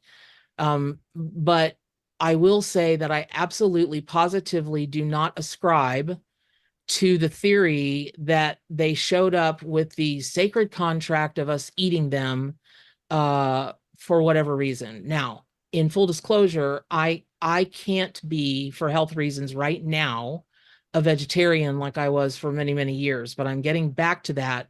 I am not preaching vegetarianism. I am not saying that people that eat meat are bad or wrong. I am not saying any of those things. What I am saying is that in all the years I've been working with animals, I have asked, is that truly why a lot of you are here? Is you volunteered to come here for food? They look at me like this. No. Um, did you volunteer to show up as food? right, Well, at one time, man was food. I mean, that's all they did was run from the dinosaurs. But right. that's what evolution is about, right? So again, I want to be very clear. I am not denigrating anybody who chooses to eat meat or, you know, whatever, but I the the only answer I have gotten so far is, like angels, they are here to do all of the things that angels do, and I'm a huge angel believer. Holy Mhm. cow. Yeah. Me too. Huge. Yeah. Yeah. And they do seem to do the work of the angels. It's almost like it seems like there's a lot of communication with the animals. I mean, the angels using animals to communicate. That's been part of what I've sort of assumed, especially when I spot an animal on a walk or Yeah. something. I kind of Yeah. feel like, okay, that was my shoulder getting tapped for some reason or another. Like for owls, for instance. I don't know if you want to expand on owls, but owls are always Sure. hooting around me. Well, see, that doesn't surprise me, and I'll tell you why. Okay. Um, in some cultures, owls mean death, and they're very, Really? yeah, they're Then very feared. I'm a goner. And in other cultures, owls mean wisdom. Hmm. But throughout the cultures that I've really studied, no matter what kind of owl it is, owl is the only animal you can't hear. When they fly, they can't be picked up on camera, the wind ripples they cause and all of that, whereas every other Wow. bird can. Well, it Huh. has to, without being a geek, it has to do with how their feathers grew in a certain way, and so on and so forth. So when they want to, then they pray at night, and so when they want to pray, the poor little rats and mice, which are 75% of the prey in the animal kingdom, and rabbits, that they got nothing, man. They don't know what's coming for them. Yeah. But what that does is that allows them to peer into the darkness, and they have the ability to teach us that the darkness is not scary. And so, like, I look at what you do, right? And I think about outer space. That's a dark place. And it Yeah. could be super scary, but you don't see that. You just see the light, and Hmm. you make sure that that's what you are talking about. But Hmm. that does not mean that you are not aware of a darker side. And I don't know you. I just saw you for the first time tonight, and I was like, dude. I mean, I was glued to the screen. I'm telling you, fangirl right here. So I I feel like that you are a person who is constantly seeking higher wisdom. It's Yeah. not it's not a show for you. You do a show, but it's not really a show. You really are doing this from the depths of your spirit to Yeah. get these messages out there. You are one of the helpers. Mm. And I just can feel how much you read and how much you seek out and how much you pay attention to. And your mind is so open to everything because you feel like you can learn something, whether you agree with it or not, you can Hmm. learn something from everything. So is all of that true or not true? It's true. Yeah. Right. So no wonder owls follow you everywhere, because they are, in people's minds, they are the symbol of wisdom. Hmm. And you are a symbol of great wisdom. So if it was me and I was you, I would start having conversations with them, because I don't think you're ever at a loss for which direction to go. But I'll bet you a dime to a donut they could add something maybe you never thought of before. I mean, we all can have that, right? No Well, matter, go ahead. totally. Well, I mean, I kind of feel like when they show up, they're like, "Hey, idiot." Like what I actually, when I hear an owl hoot, I'm like, okay, what was I just thinking about? What was I just processing? I feel like they show up to me to say, you're missing the obvious. Like it's almost like a fellow professor in the teacher's lounge going, look at your data again. Yep. Look again at this. You're missing something. That's the intuitive feeling I'm getting is they're kind of a spiritual colleague telling me to look again because perhaps I'm overlooking, but that could be my imagination, but it feels like that. Well, if it what zodiac sign are you? I'm a Taurus. Okay. So if it feels like that, Taurians are very sensitive. If Yeah. it feels like that to you, it probably is that. However, you you that might not mean what you think it means in terms of you're missing something, meaning you might be missing something, but the obvious you're not really good with the obvious. Right. You're always looking for something not, Deeper. yeah. Yeah. Yeah. But sometimes the obvious is the obvious. A few years back, I took a Yeah. class on how to launch an online class. I don't know why. I just was really enamored of the teacher. So, because just in full disclosure, I'm an SEO. So if anybody ever wants to get traffic to their channels, their websites, I get over 1 million people a month to my sites, so on and so forth. Yak, yak, yak. Okay. So Wonderful. I took an online class about how to launch an online class. And after the first day, the gal pulls me aside and she goes, "Why are you taking this class?" And I'm like, "Because you're a genius and you're going to teach me how to launch an online class." She goes, You didn't need to take this online. I'm not refunding your money, but you know, but you didn't really need to Fine. take an online class." And I'm like, "Why?" And she goes, "Are you kidding me with the amount of people on your email list and the amount of people that come to your websites?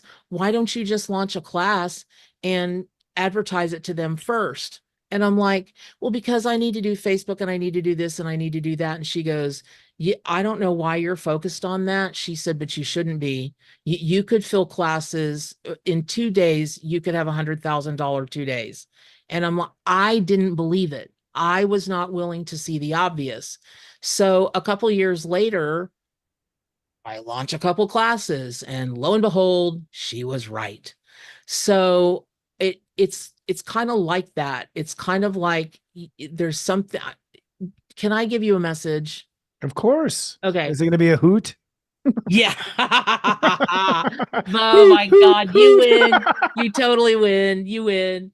Puns are life, by the way, and the highest form of humor. So anyway, I just feel like there's something you're considering that you want to launch, and you're like, "Oh, I don't know, but you should, because you can, and it's going to be Mm. wildly successful. You just don't know it yet. True or not true?" True. Yeah. No, I do think, yeah. Yep. I mean, I'm planning on launching it, but I'm still going, huh. I did that for Even two though I'm in years. line, I'm like, I'm spending the money and I'm doing it anyways, but there's still that hemming and the hawing for sure. Yeah. So stop hemming and hawing. And the time that you spend hemming and hawing, you could come up with even better ways. So, like, I launched this mentorship, right? I didn't get 2 weeks into this mentorship, and I've got 50,000 other ideas how to make it even better for next time.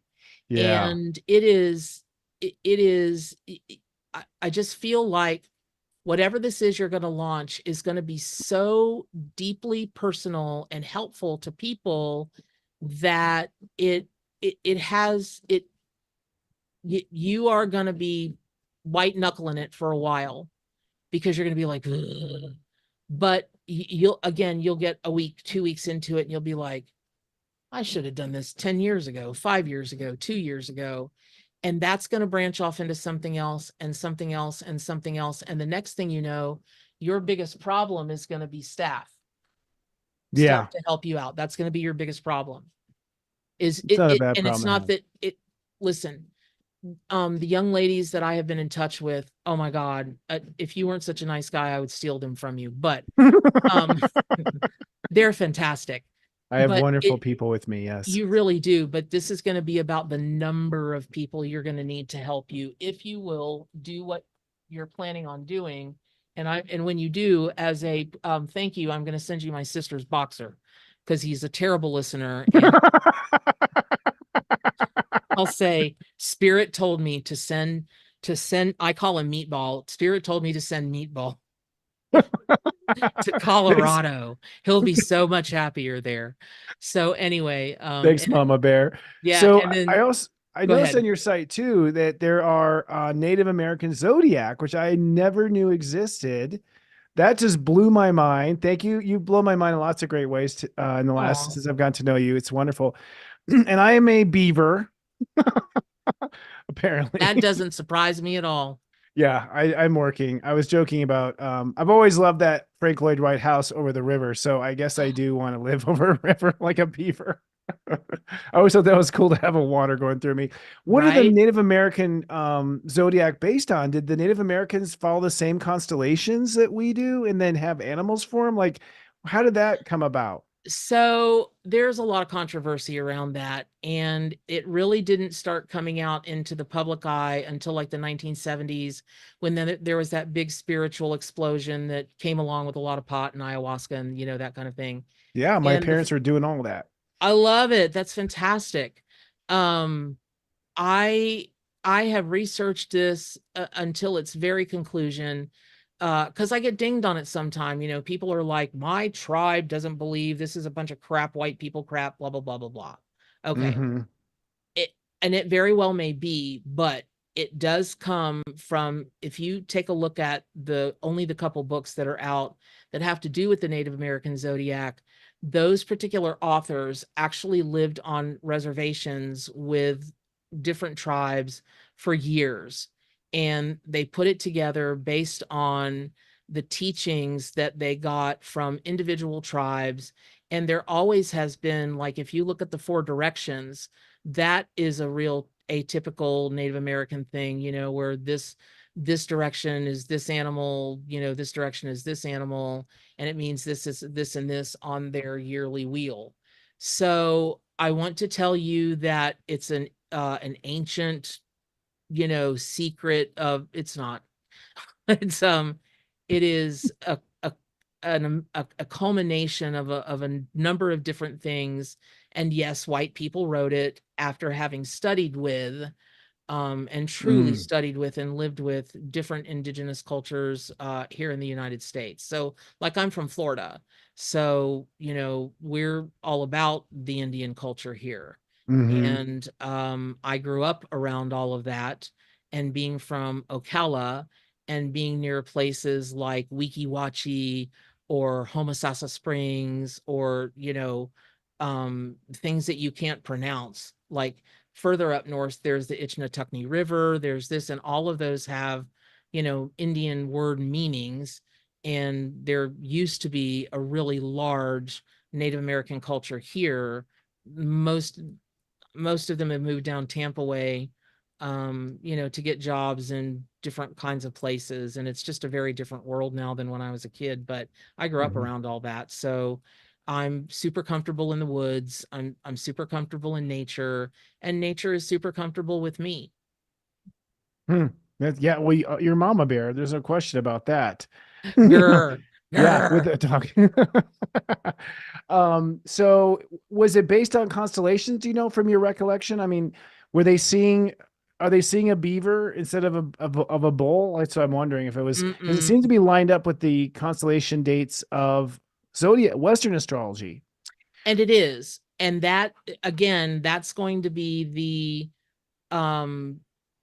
I kind of hate to say it like this, but that's really going to be more the Caucasian influence than it Okay. is going to be the, now, times of the year. That's a different story. But broken down into the 12 constellations, that's not a necessarily Native American thing, Okay. but quadrants of the year and the animals that govern that, yes, that is. So if you break that down into something a little more digestible for, this culture, and I have to tell you, I, I'm no astrologer. That's, you people that do astrology are way smarter than me, but I am a zodiac fanatic, because it speaks to me about how to measure human performance, what I might Hmm. expect from someone. It really reminds me in a lot of ways of like Myers-Briggs, that kind of thing. Hmm. So when you Yeah. start to compare the animal and the personality of the Western zodiac to the Chinese zodiac to the Native American zodiac, the animals and their meanings, the similarities are astonishing. And Mm. so when I am wanting to know something about somebody, I take all three of those things into consideration and take a look at the animals, and which animals, might be more dominant, which animals might be a little, you know, a little more pushed back in the personality. And there's no rhyme or reason to it. There's no, I don't have a formula to be able to give anybody.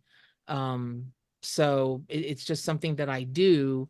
But again, it's astonishing, the similarities. And if your audience checks it, checks themselves, they're going to find they're going to find that they're amazed, truly and truly amazed. Now, let me just say this. The Native American zodiac depends on the time of year and the hemisphere you were born in. Yeah, I saw that. Yeah, so you It can't, changes per hemisphere, which I thought was really bright well, because, I didn't come up with it. yeah, okay, fair enough. Yeah, I didn't come up with it. I'm sure I'll come up with something bright at some point in my life, but that was not it. So that was something that Well, I learned. your websites, what is my spiritual animal, seems to have, and then also building beautiful spirits. You seem to be creating this spiritual repository for wisdom and all walks of horoscopes. It's like I've never seen so many different horoscopes out there. And I have noticed the connection between, like, I'm an ox in Chinese, but I'm a Taurus, and now I'm a beaver. Like, they're all hardworking animals. You see that string, that that narrative line through it. What about insects? Symbolism of insects. That's always something we have a lot of interactions with insects, like in our home and whatnot. Do you feel they're Okay. also playing a messenger role? Flies in your house, spider on the wall, grasshopper, as they said, back in karate movies, you were a grasshopper if you're a white belt. Right. Yeah. Wax on, wax off. Yes, Yes. grasshopper. Yes. um yes, I do. And people so often think they're random, but they're not. And yes, flies are going to get in your house. And yes, scorpions are going to get in your house. And we're in Florida, so it's roaches. Um, Right. but I mean, unless your house is just, I don't know, gross, and you've got termites and it needs to be tented, which is a huge message. If my house had termites and it had to be tented, I would be in despair. I truly would. I would be like, oh my God, what is wrong with me? What is wrong? Because your house is your personal house. Yeah. And I would be like, why are termites tearing down my house? What is tearing me down? Why am I letting that?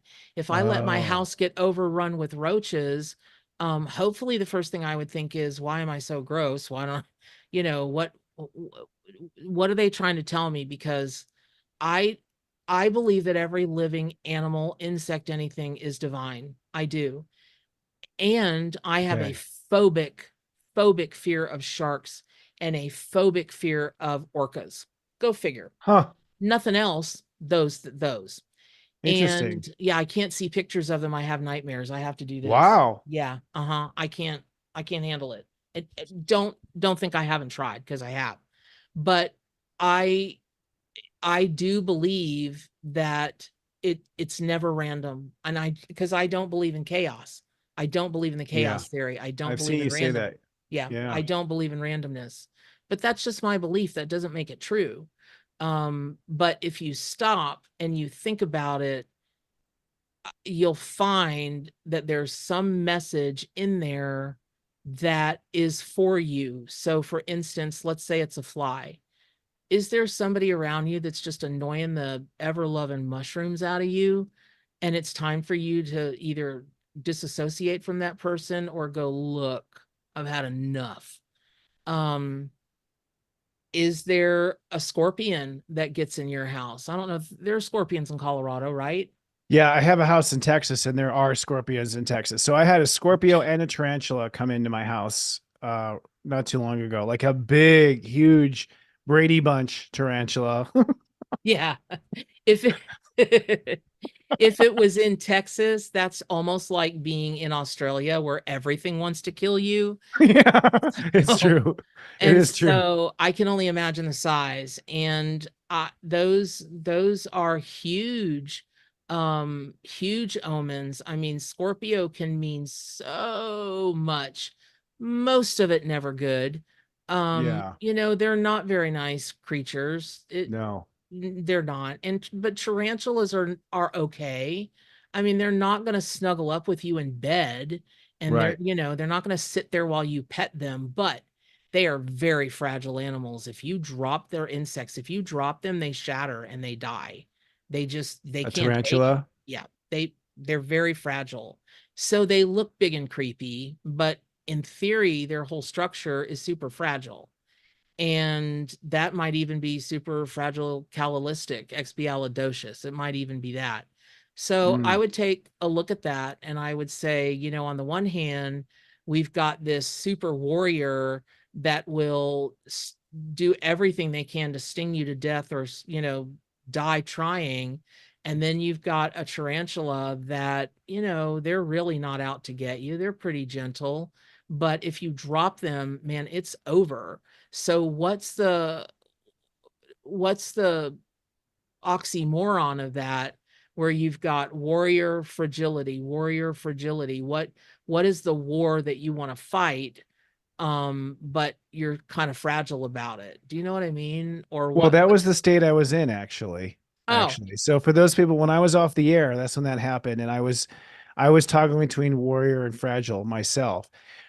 What about like with your fear, you were saying when people have irrational fears, such as an irrational fear of spiders, there's tons of those where just even with my son growing up, he never been bitten by a spider. He was terrified. And like, so where do you see that? Is that like a past well, life? I I was just going to say that it could Okay. easily be a past life. Easily. It could easily be a this life, because people, by and large, do not like unexpected things. And spiders and frogs they do unexpected things. They'll jump on you and for no reason. Well, there's always a reason, but it it's the fear of what could be. And it's the fear of being bit. It's the fear of being hurt. It's never the fear of the animal. It's the fear of what the animal or the insect or the reptile or the whatever can do. For the first time, like, so I've really never liked snakes. They're just, they're snakes. So Yeah, they're kind of for, scary and they are not predictable. You never know when they're going to bite or go for you. and they're not your friend. No. Reptiles are not your friend. Now, they can be trained because you are the bringer of the food, but make no mistake, they're not warm and fuzzy. However, having said that, let me say this. About 4 years ago, I was at the same place with the bison, Mystic Jungle. They're a sanctuary about an hour from my house. Just great people, great, great people. And the zookeeper kept pressing me to hold a snake, a big old python, yellow ball Mm, python. hmm Nope, nope, nope. She goes, look, I'm telling you, just hold her. Just hold her. I'm like, okay, fine. So 80 pounds, this python. Oh my gosh. Yeah, she's a big one. So they wrap her around my neck. And the guy that takes care of all the reptiles came out of the barn and he's standing to my right. And I looked at him and I said, can I ask you some personal questions? He said, okay. Because he was told who I was, he was told what I did. Good old country boy, loves snakes, go figure. Hmm And I said, you are not a creepster reptilian guy. You truly identify with these reptiles and you love them, and that they are so misunderstood and mistreated by reptile traders actually makes you cry. And you really love them, and in particular you love this one. She talks to you, true or not true. That guy turned white as a ghost. I thought he was gonna faint. Because you He outed kind of him. he kind of stumbled a little bit and went, yes ma'am. Well, I went on to give him message after message after message of things he'd said to the snake, what she thought about it, so on and so forth. And everybody, including myself, was absolutely stunned, because I went from not really liking snakes and not really believing that reptiles can be like that, but they Hmm can.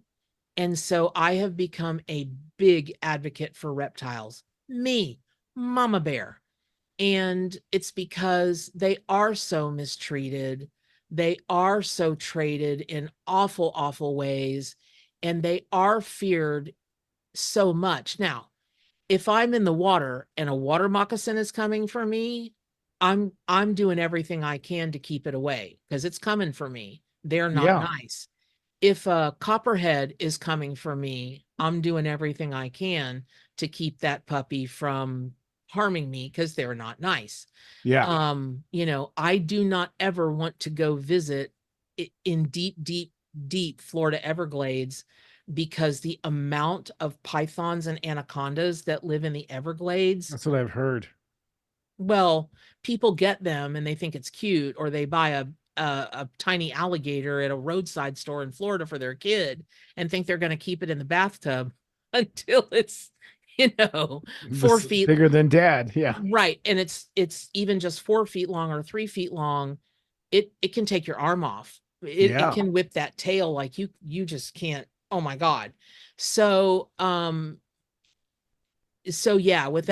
I'm not trying to be a downer, but for people who really love animals, they need you more than ever.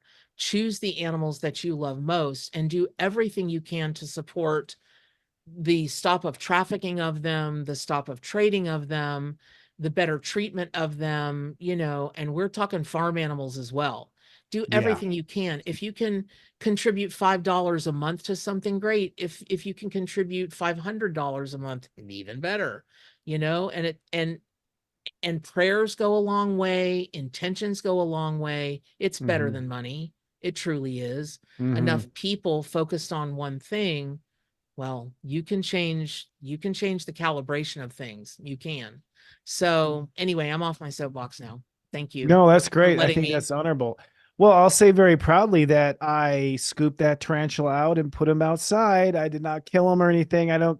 I feel guilty even killing a fly. Like Yeah, I personally just from the state of karma, but it's just, I believe they are conscious and aware, and that's shitty. I wouldn't want to be squashed, like, right. so what about the idea of, you were mentioning reptiles and the thought of Anunnaki came to me. Have you gone intergalactic in your beliefs in the sense that some of these animal species came from alien species originally that ended up creating little versions of themselves? I don't know if you ever heard of the Anunnaki reptile race, allegedly, that I mean, I don't know how far Mama Bear goes down that rabbit hole. Well, I am galactic. There is the bear constellation Ursus, and so I'm already out there. And Okay. yeah, I go down that path and I read a lot about that. And listen, if you believe one thing and you have proof of one thing, why wouldn't you believe that? And what that means is, if I can say to somebody, ma'am, I'm talking to your husband, really? Okay. He's telling me that you used to bake him a fruit cake that wasn't a usual fruit cake, like a Claxton fruit cake with all the candy fruit in it. No, I didn't. Yes, ma'am, you did. It was red in color and it had dark dots in it. Oh my God, that is the tomato soup cake with raisins that I used to make him. Now I'm from the South. I'd never heard of tomato soup cake. It sounds disgusting to me, but it was this guy's favorite cake. And that's all he wanted before he died was so that was the fruit cake, but not the classic fruit cake. And Hmm. if I can get somebody to give me specific messages like that, I was doing a reading for somebody earlier today, and his dad had passed over, and I said, "True or not true, your favorite meal is sketty." And he said, "Oh my God, my dad called spaghetti sketty, and it is my favorite meal." I went, "Right, that's why people pay me for readings." He was so shocked. And he's studying to be a reader. It cracked me up. So the Hmm. message from his dad was to have sketty this weekend, and while he's having sketty, to talk to his dad and do X, Y, and Z. So if those things are possible, why aren't galactic reptiles possible? You see what I mean? It makes no sense that one is true and provable, but the other may not be provable at the moment. But I can tell you this. I've done over 60,000 readings in the 30 years I've been doing this, and I have seen some strange people, and not I didn't think they were human. I knew they were from someplace else. I knew it, Hmm. and they knew I knew it. Mhm. It's not been a lot, but and it's not all been negatory, but some of it has been, somebody's watching me. It's it's that kind of thing. But I believe. I'm a believer. Yeah, I mean, so I wonder if the Earth was originally populated with animals from these different planets. Allegedly, there's bird people. I've heard that Sirius is where whales and dolphins come from, or the Pleiades is maybe where dolphins come from. So I'm just it's a curious thing. The other thing is kind of curious too on the animal levels. What the hell happened to the dinosaurs? It's pretty amazing that the Earth was so different at one time. Hmm. And I had heard a rumor that the Anunnaki had dinosaurs were the Anunnakis like beef, like they were eating them as like we do cows, like dinosaur burgers and whatnot. I don't know. It could be. Who's to know? I mean, there are so many layers below the ocean. There are so many layers. I mean, if Yeah. you want to start going on that theory, what's going on in Alaska right now? Right? Yeah. What's going on at the North Pole right now? Yeah. So, there's so much we don't know, but we could know if we were willing to center and listen to the messages we get. I took a remote viewing class with Joe McMoneagle, and he Hmm. was one of the guys of the Stargate program. Do you know that program? I've heard of it, but I don't know much. Yeah. Okay, well, the US government grabbed a hold of him and a few other guys that were in different special ops, and they started doing testing about remote viewing, never calling it Hmm. a psychic program, because they believe that you can lift your consciousness and travel your consciousness anywhere, and I Yeah. believe that. Hmm. So at the Monroe Institute, he had a class because he's married to the daughter of the guy that started the Monroe Institute, and he was the first guy to test the two sides of your brain and how to sync them up. It's called Hmm. hemisync, Robert Monroe. Hmm. And he offered a class, man. I was in Virginia before the paint could dry. And I learned how to lift my consciousness up and travel it anywhere I wanted it to go. Hmm. And I'm not an expert at it, let's be clear, but I also believe it's a psychic event where they don't believe it's a psychic event. They believe it's a learned skill. I won't go into Hmm. all of that, but Yeah. what I learned from that man, and what governments around the world, like, we employ full-time astrologers. So does Russia, so does China, so does Hmm. everybody. Governments, they employ full-time tarot readers, they employ full-time, whatever's, because they take those things into consideration when they're making some decisions. You'll never hear about that because it can't be science. Like, you can't prove it over and over and over and over again. And you can't have, like, one scientist will do this and it'll have one outcome, and another scientist will do it, it'll have another outcome. So it can't really be open to the public. But what you can learn in a really truly good remote viewing class will blow your mind. I don't care how much evidence and how accurate you've been as a psychic medium. Nothing prepares you in my opinion, nothing prepares you for a remote viewing class that's like that. It's nuts. Yeah, Hmm. it's nuts. Yesterday I found a pair of keys for a friend. Wow, that's so cool. She was like, I lost my keys. I'm like, there, go there, go there, go there. There they are. Huh. That's remote viewing. That's a practical use for it. I saw that.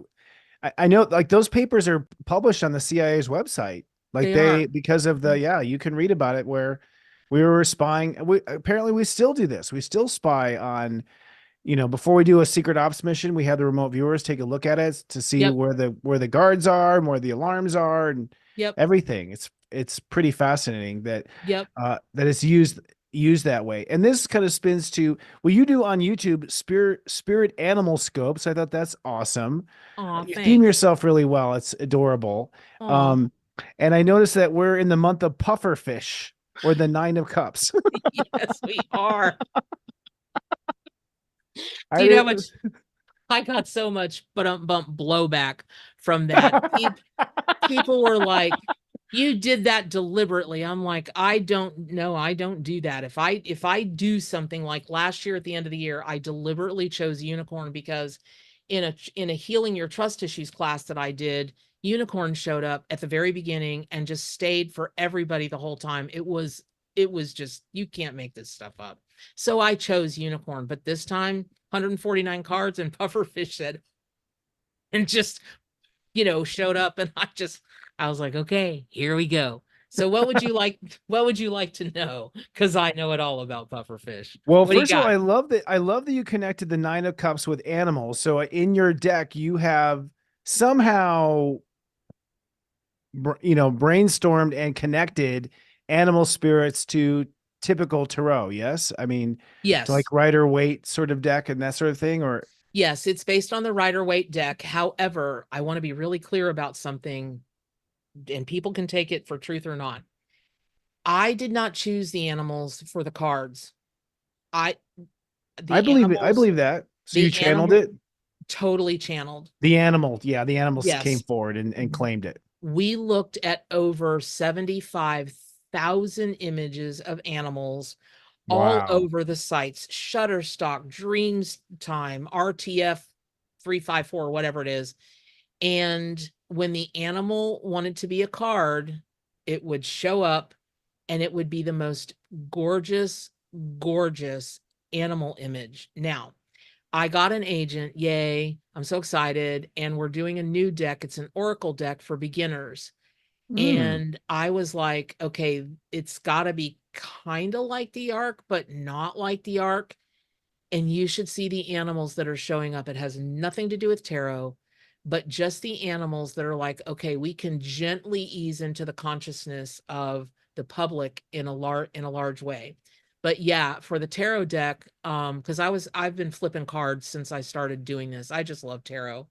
And Hmm. the imagery just kills me. And some of them are written so well. You learn Hmm. so much. But yeah, they because who comes up with pufferfish for Nine of Cups? I mean, come on now. You know what I No, mean? I mean, no, I assumed it was divinely inspired, and I believe honestly, it's like God has this spectrum of conscious awareness, and that spectrum divides into color, animals, astrology signs, numbers, sense. You can even get a great reading by dropping wax into water, for crying out loud. I've had readings blow me away just from a palm reading. Like it's like spirit expresses itself in every form of every part of life, everywhere. And you can learn to read anything, I think, as they say, read the tea leaves. So I'm not surprised at all. I am actually, I do feel like when I look at your work that you've got a special touch when it comes to translating that animal to into human expression. You've really bridged that gap, I think, and really are a whisperer in that way. You're And gonna actually, make me cry. Stop oh, that. I put on mascara for this show, dang it. so that's interesting. So people can go to your YouTube channel to get, basically readings from you based on the month, right? And these are your animal scopes, basically, which is adorable. Thank you.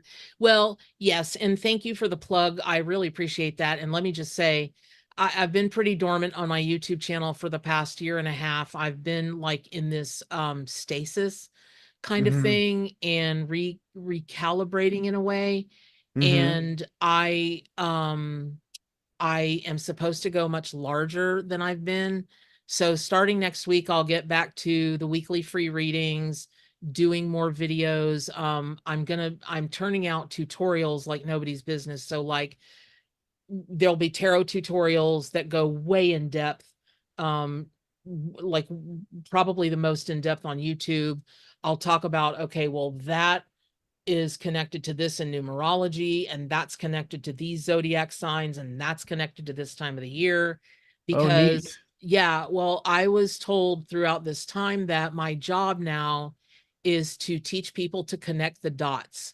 And so Ladybug has been a big, big totem for me, or big, big spirit animal for me for the last year and a half or so, because it's just, if you really want to be a true metaphysician, it's not enough to know one discipline. I You- agree. You've got to know all the disciplines, at least a little bit about it. Now, I'm never going to be a numerologist. I still count like on my digits, right?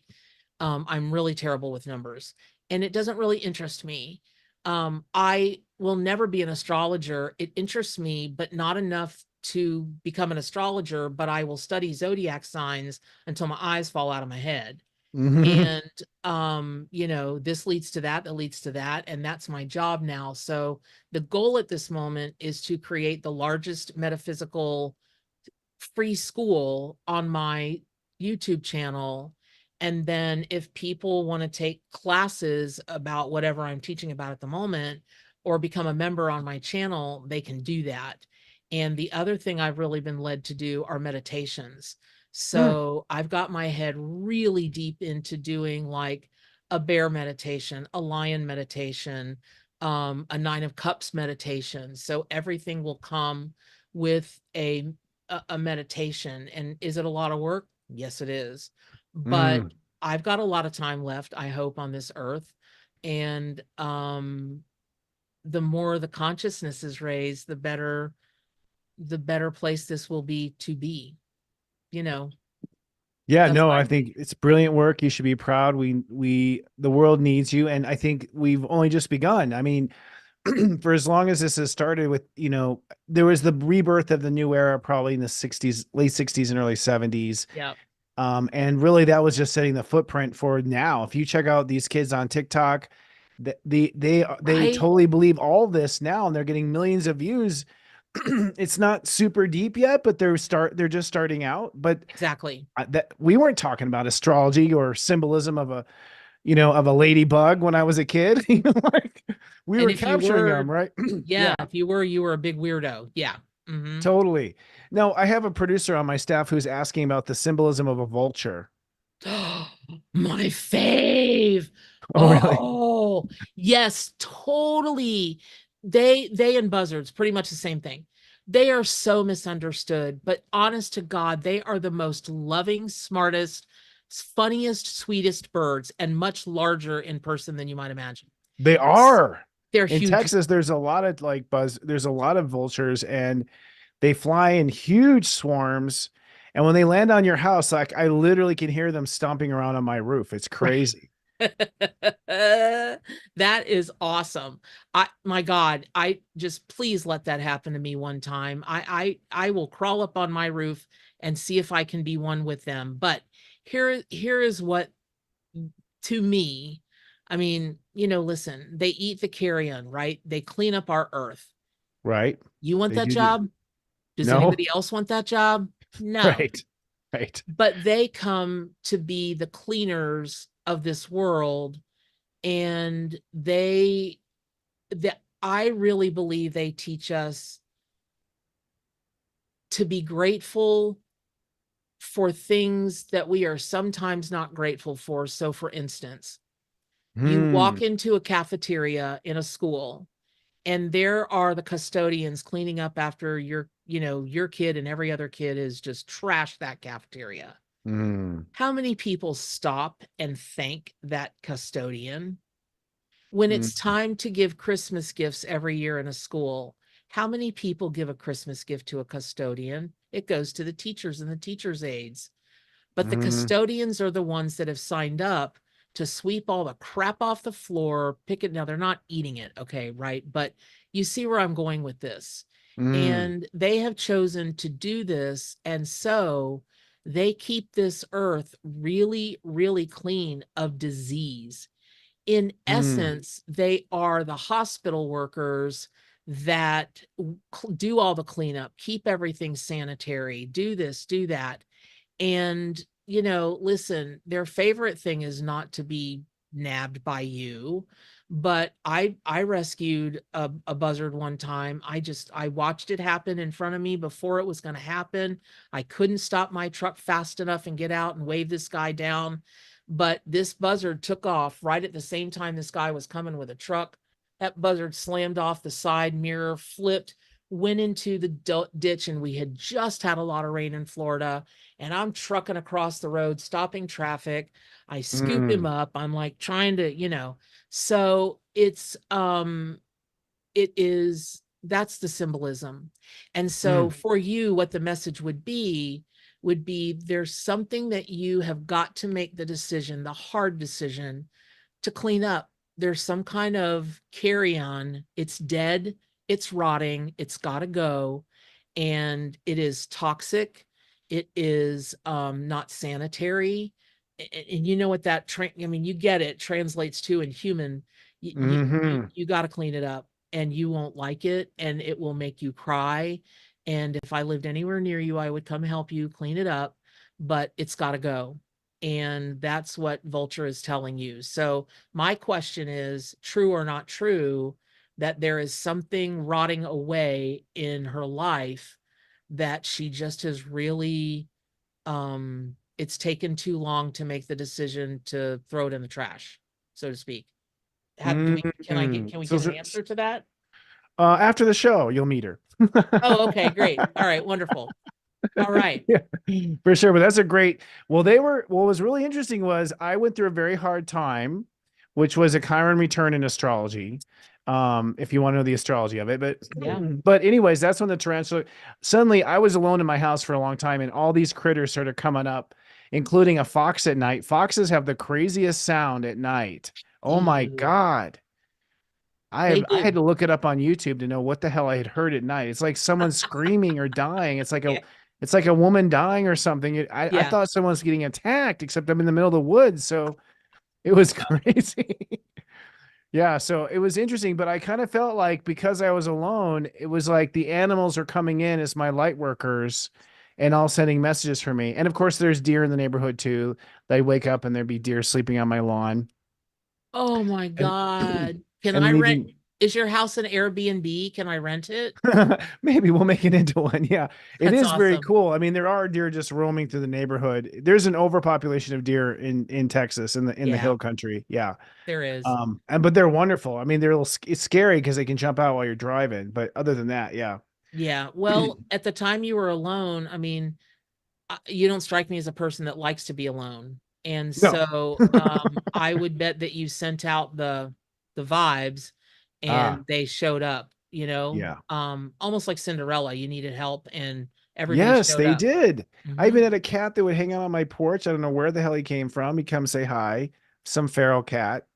Didn't want to be picked up or touched, but would come to the door. So it was interesting. I would say that was one of the strangest Alice in Wonderland moments I had with the animal kingdom. It was quite a moment. Um, this is my last question for you, and then I want to talk about what you offer in your services. How does a person find their spirit animal? Does a person have a spirit animal, first of all, or is that something you request and ask from God? Yes and yes. And Okay. so I believe, so going back to the power animal, you are all animals. So you always have an animal or animals with you because you're all animals. I A spirit animal is the one, it's like her asking about the vulture. There's a reason she asked. I know there is. So there's a reason you asked about the scorpion and the tarantula, and come to find out those juxtapositioned animals were exactly what you were going through at that time. Yeah. So whether you actively asked for a spirit animal for support, like what animal do I need to work with at this time, is really how you call a spirit animal, because that's what they're for, is they show Mm, up to support you, guide you, love you, help you out.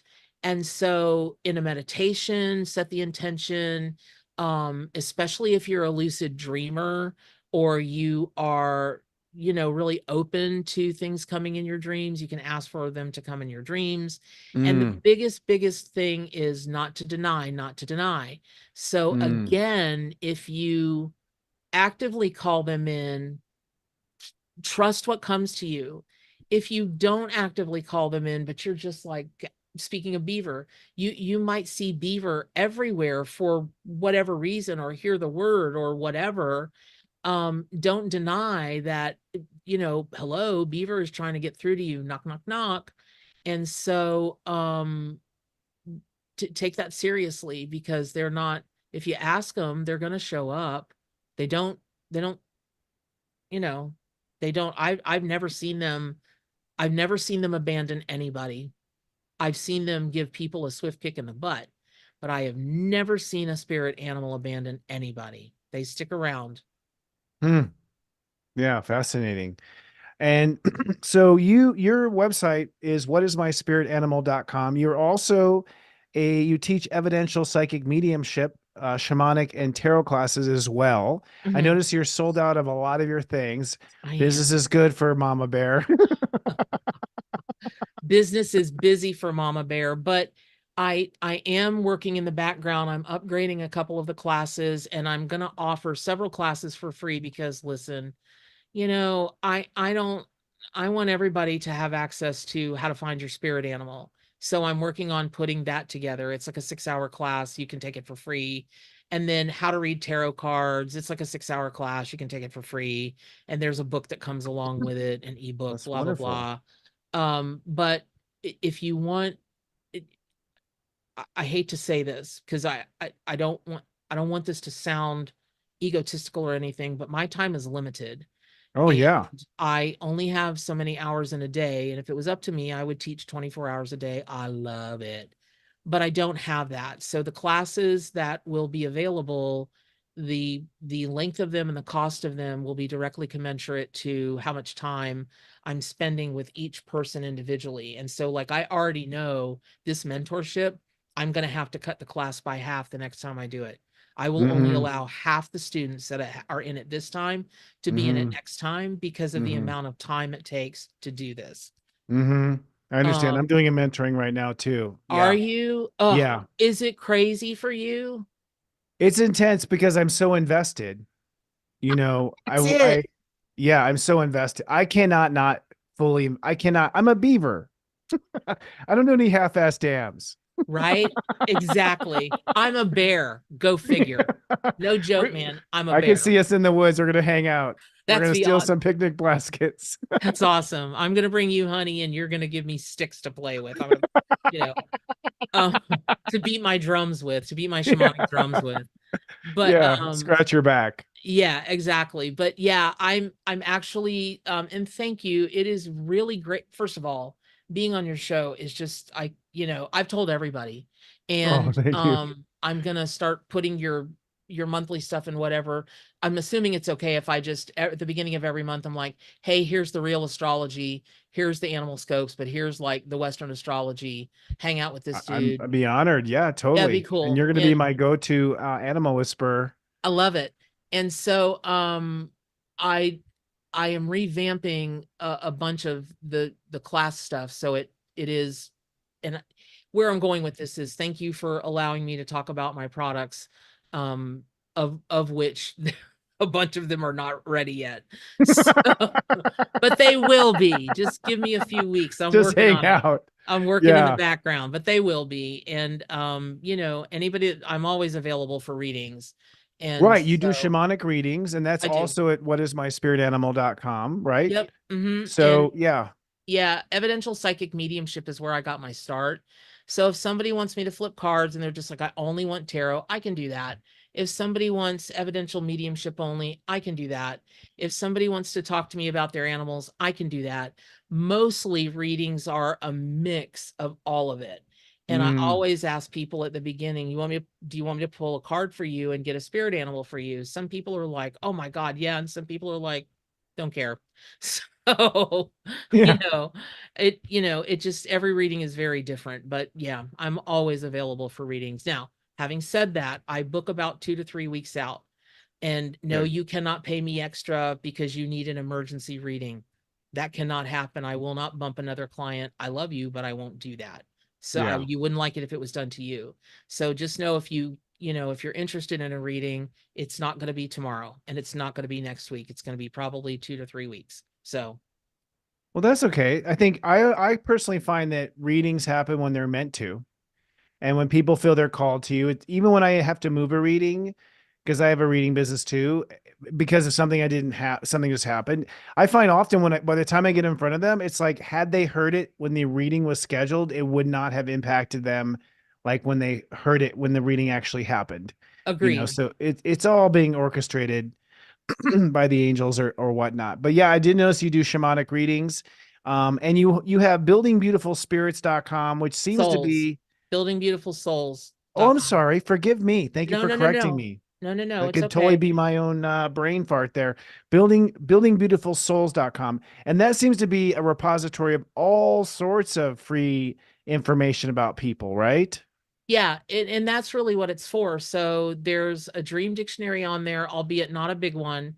There are angel numbers on there, and that's getting added to every week. We are adding angel number meanings, and I'm expanding those articles to be like 6,000 words, because every article on my site is being expanded right now. When I first started that site, it was like 10 years ago.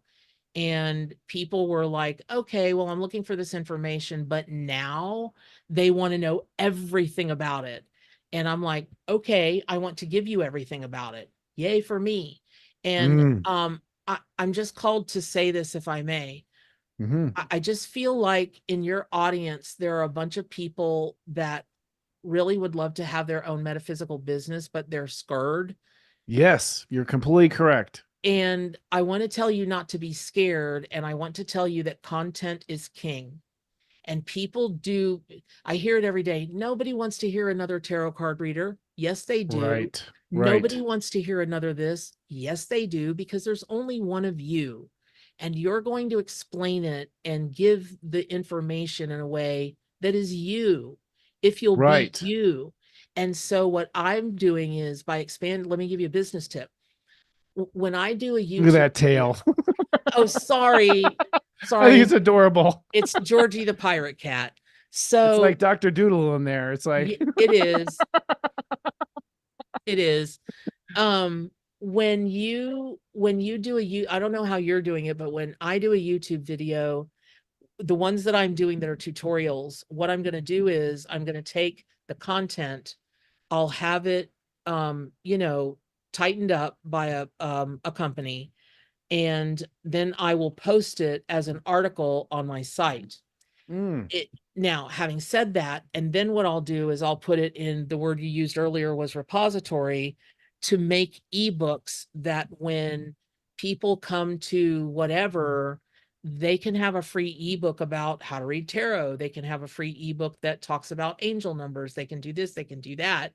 And then, yes, all of that stuff is free, but it will dovetail and it will attach to a product that, if they buy the product, hopefully a class, will really further their learning and get them deeply, deeply in touch with whatever subject that they are wanting to know about. I mean, you are astrology all day long, mm-hmm. and it really is miraculous. And I want to, I didn't know you did readings. I'll be finding your website and signing up. You can bet I will. So, I that's my business tip of the day. Stop being scared. Do exactly what was told to you way earlier in this show, which is, this is the time for you to start creating your wealth. If your Mm-hmm. wealth is 6 figures, okay, that is so easily doable on the internet. You wouldn't believe I'm a 58-year-old lady that lives in Gainesville, Florida. Are you kidding me? I've been making my living on the internet for 15 years. Mm-hmm. 15. Yeah, me And too. yeah, and there's nothing you can't do. So in my, like in my mentorship, right? I did just this little blurb about, I'm going to teach you just a little bit about SEO, because if you say SEO to people, which by the way is the art and science of getting traffic to your website, your YouTube channel, your whatever. Search I, engine optimization. correct. And so I knew if I was like blah, blah, blah, blah, blah, blah, blah, blah, no one would take that mentorship. So I just lightly glossed over it. And we're taking a deep dive. And these people are like, I cannot believe how easy this is. How you explain it is not scary. Oh my gosh. And then I'm having a friend of mine come in, and he's going to do an AI seminar. He's better at it than I am. And so I'm going to have him do an AI seminar, because for you guys that are not working with AI yet, get on. I don't care what you think about it. It's coming. It's like when people Mm-hmm. said the internet was a big load of hooey. That's not true. It wasn't true then. Mm-hmm. It is certainly not true now. and you're going to be behind the 8 ball. But if you will just embrace it and understand that all you got to do is open a program, which takes 2 clicks. All you got to do is ask a question and then get a little bit hip about what sounds like AI and what doesn't sound like AI. And then if you go into Chat GPT, there's the humanizer, part of it, blah, blah, blah, blah, blah, blah, blah, blah. You, Mm-hmm. you can be farther ahead than your quote unquote competition. I don't believe in competition. I believe that there's enough for everybody 50,000 times over, Mm-hmm. but you can't make money unless you're doing what you need to do to make the money. And that's up to you to figure out how to do it. And if you're offering a mentorship, I don't know what it consists of, but I know the goods when I see it. Take his mentorship. You'll come out on the other side of that like da da da da. I am astrologer's, superpower. That's my superpower. Because I'm assuming it's a mentorship in astrology. Well, it's called Diamond Eggs. We're full right now, but Ooh. what I'm doing is I'm following people over 6 months with their astrology and mentoring their business launch because I'm a natural business guy. I've been making money as an astrologer from the very beginning. Excellent. So I'm very proud of that, although I was scared at first. But I completely concur with you about the AI, and I completely agree with you also about so I help people be the best they can be based on their chart. So it's sort of a long-term Ooh, that's so spiritual mentorship. cool. Yeah. So, and it's an experiment for me too, because usually, I don't know about you, but it's like you give a client this great reading, the best you can in your heart. You don't see them for 2 years or whatever. It's like they come back and you're like, how'd it go? They're like, I forgot to do everything you told me. You know, I took notes. I listened to it 4 times. I just couldn't make it happen. So now I'm like, okay, we're going to training wheel this shift. I'm going to strap myself to you for 6 months and we're going to launch, and see how this works. But it's powerful. But I agree. I always say to people, just like you said, there's a lot of people want to be light workers. Look, the AI robots are about to pick all of our fruit, do all the boring stuff, wash your dishes. You're going to be out of a job. The only job that's going to be available is helping humans become better humans. That's going to be the only Exactly. job. And the sooner you get to it, you're a first time, think about Yahoo being the first search engine. It may seem like the market's flooded, but trust me, there are 8 billion people equally messed up with trauma and pain and have no one to help them with it. Like it's unlimited customers, you know what I mean? Exactly. Like that need help. So I agree, like get involved now and make your footprint. And people are naturally, I don't believe in competition either. Cause if you ever gone to like a psychic fair or whatever, it's Right. like there's like literally a whole wall of psychics, right? Right. Yep. And you just feel called, pulled, the one that has your answer. It doesn't matter how flashy your sign is. It doesn't matter what your gimmick is or whatever. Human beings go to the psychic or the spiritual helper that they know has the answer. It's marketing done in heaven. You really don't have power over it. Right. Yeah. Yep. So there's no need to worry about, and the other thing I'll say too is since we're on this topic and you've been so graceful by, helping our clients here is you will only attract people who know less than you. So a lot of people will go, I don't know enough. I don't know enough yet. I've got to master this. I've got to master that. I'm like, no, No. there are people starting out who will pay for your services because they're starting out. And then Correct. when you're better at your craft, you'll draw on people with more complicated problems. And when you're an expert at your craft, you'll draw on people with expert problems. So you are good out of the gate as long as you have something helpful to offer the world, pretty much. Exactly. And as long as you're willing to get knocked down, but you get up again. Yeah. I'm a Scorpio. I am relentless.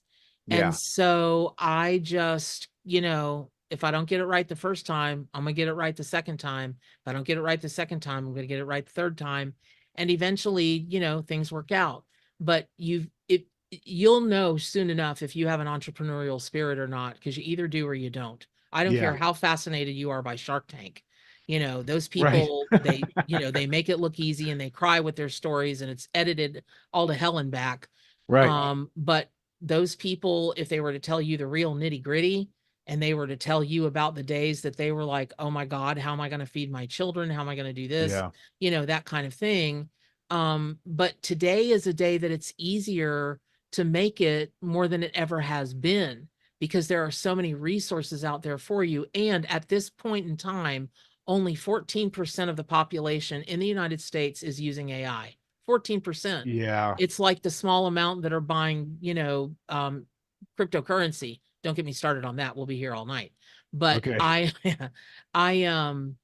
I encourage you to encourage yourself and get up off your butt, quit making excuses. And if that guy is willing to mentor you, do it. I don't know how much it costs. Figure it out. I had people, no joke, that were dying to take my mentorship.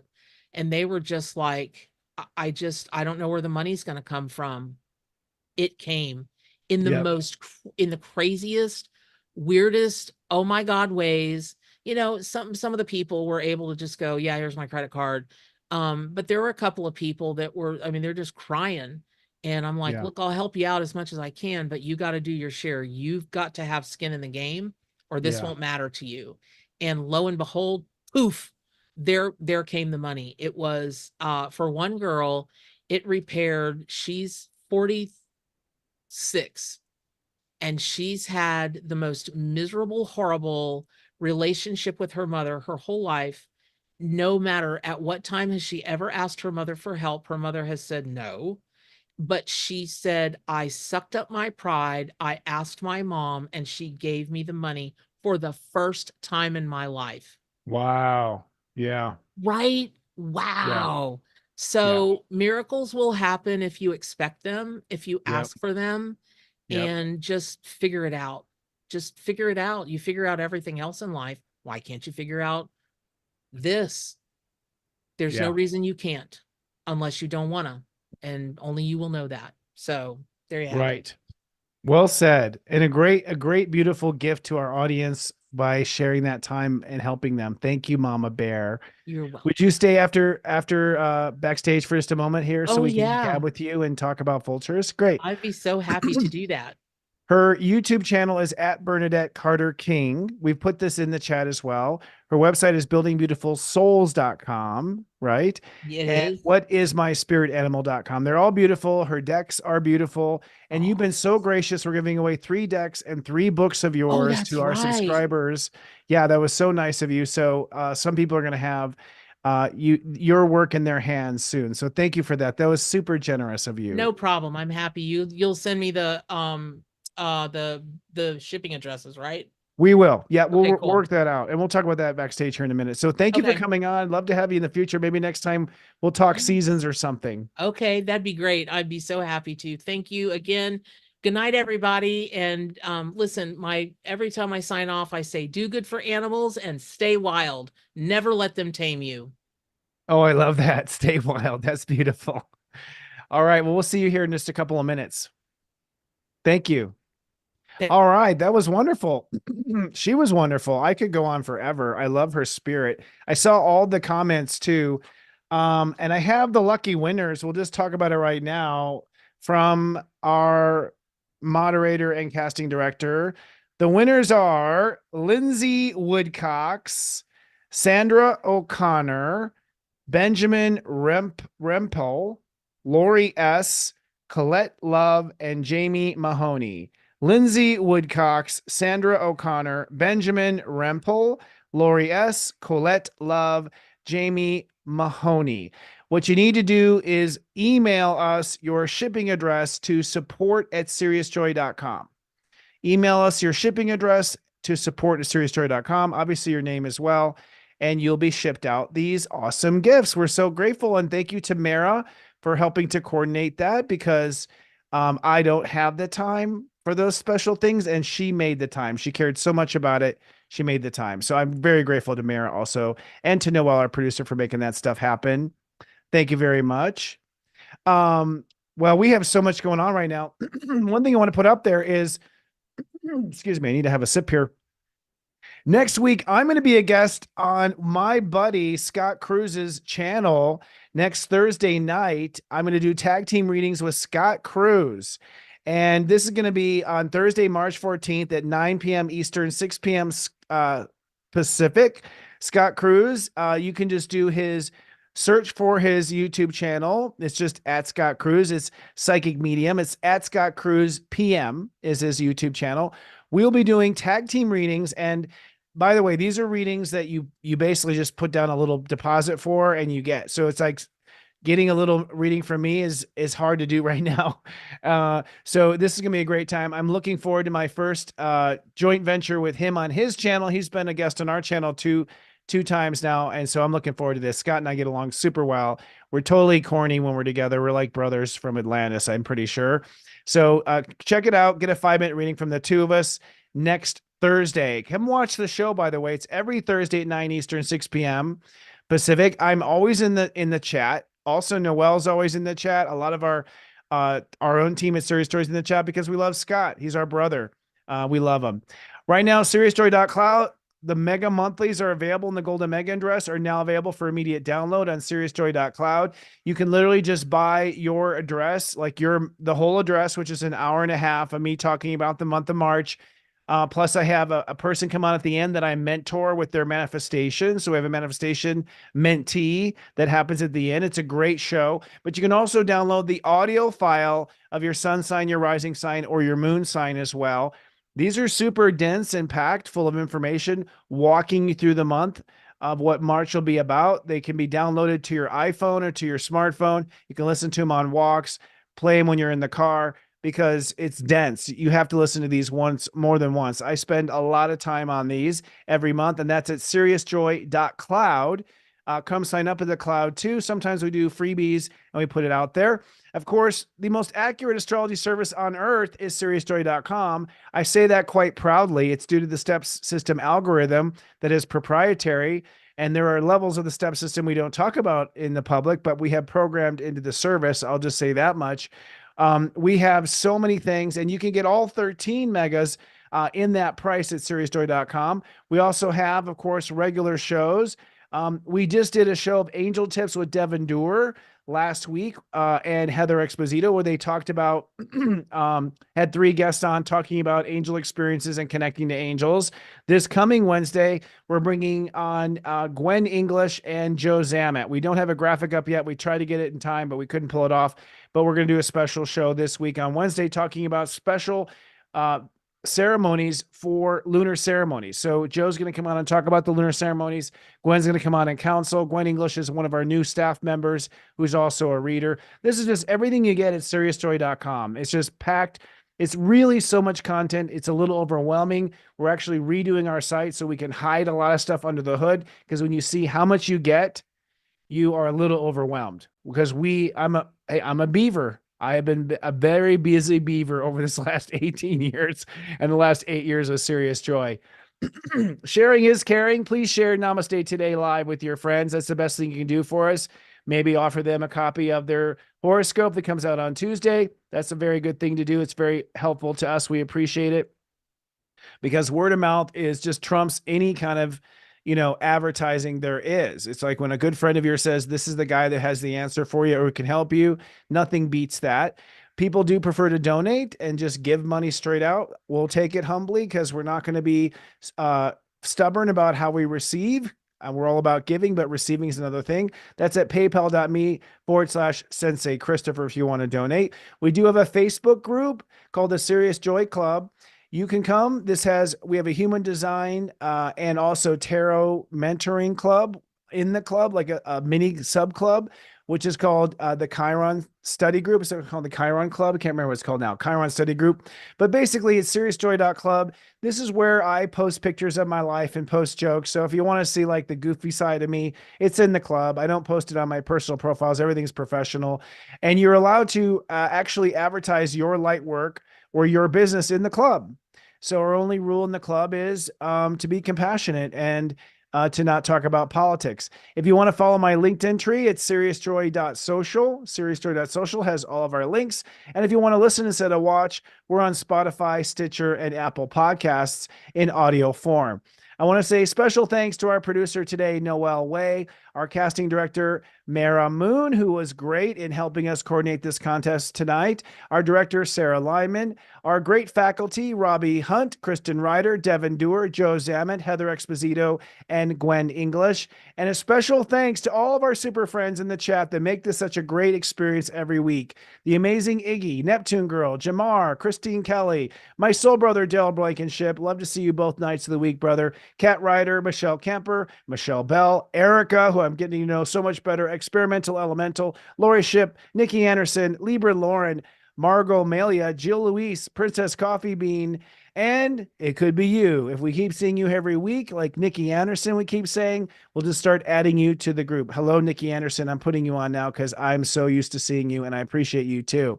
All right, friends, that's all we have for this amazing week. Thanks for rolling with the punches as the power went out. I'll be back in 1 week when we have Grandmaster Step 25 Pisces. Until then, I love you. Live, love, be.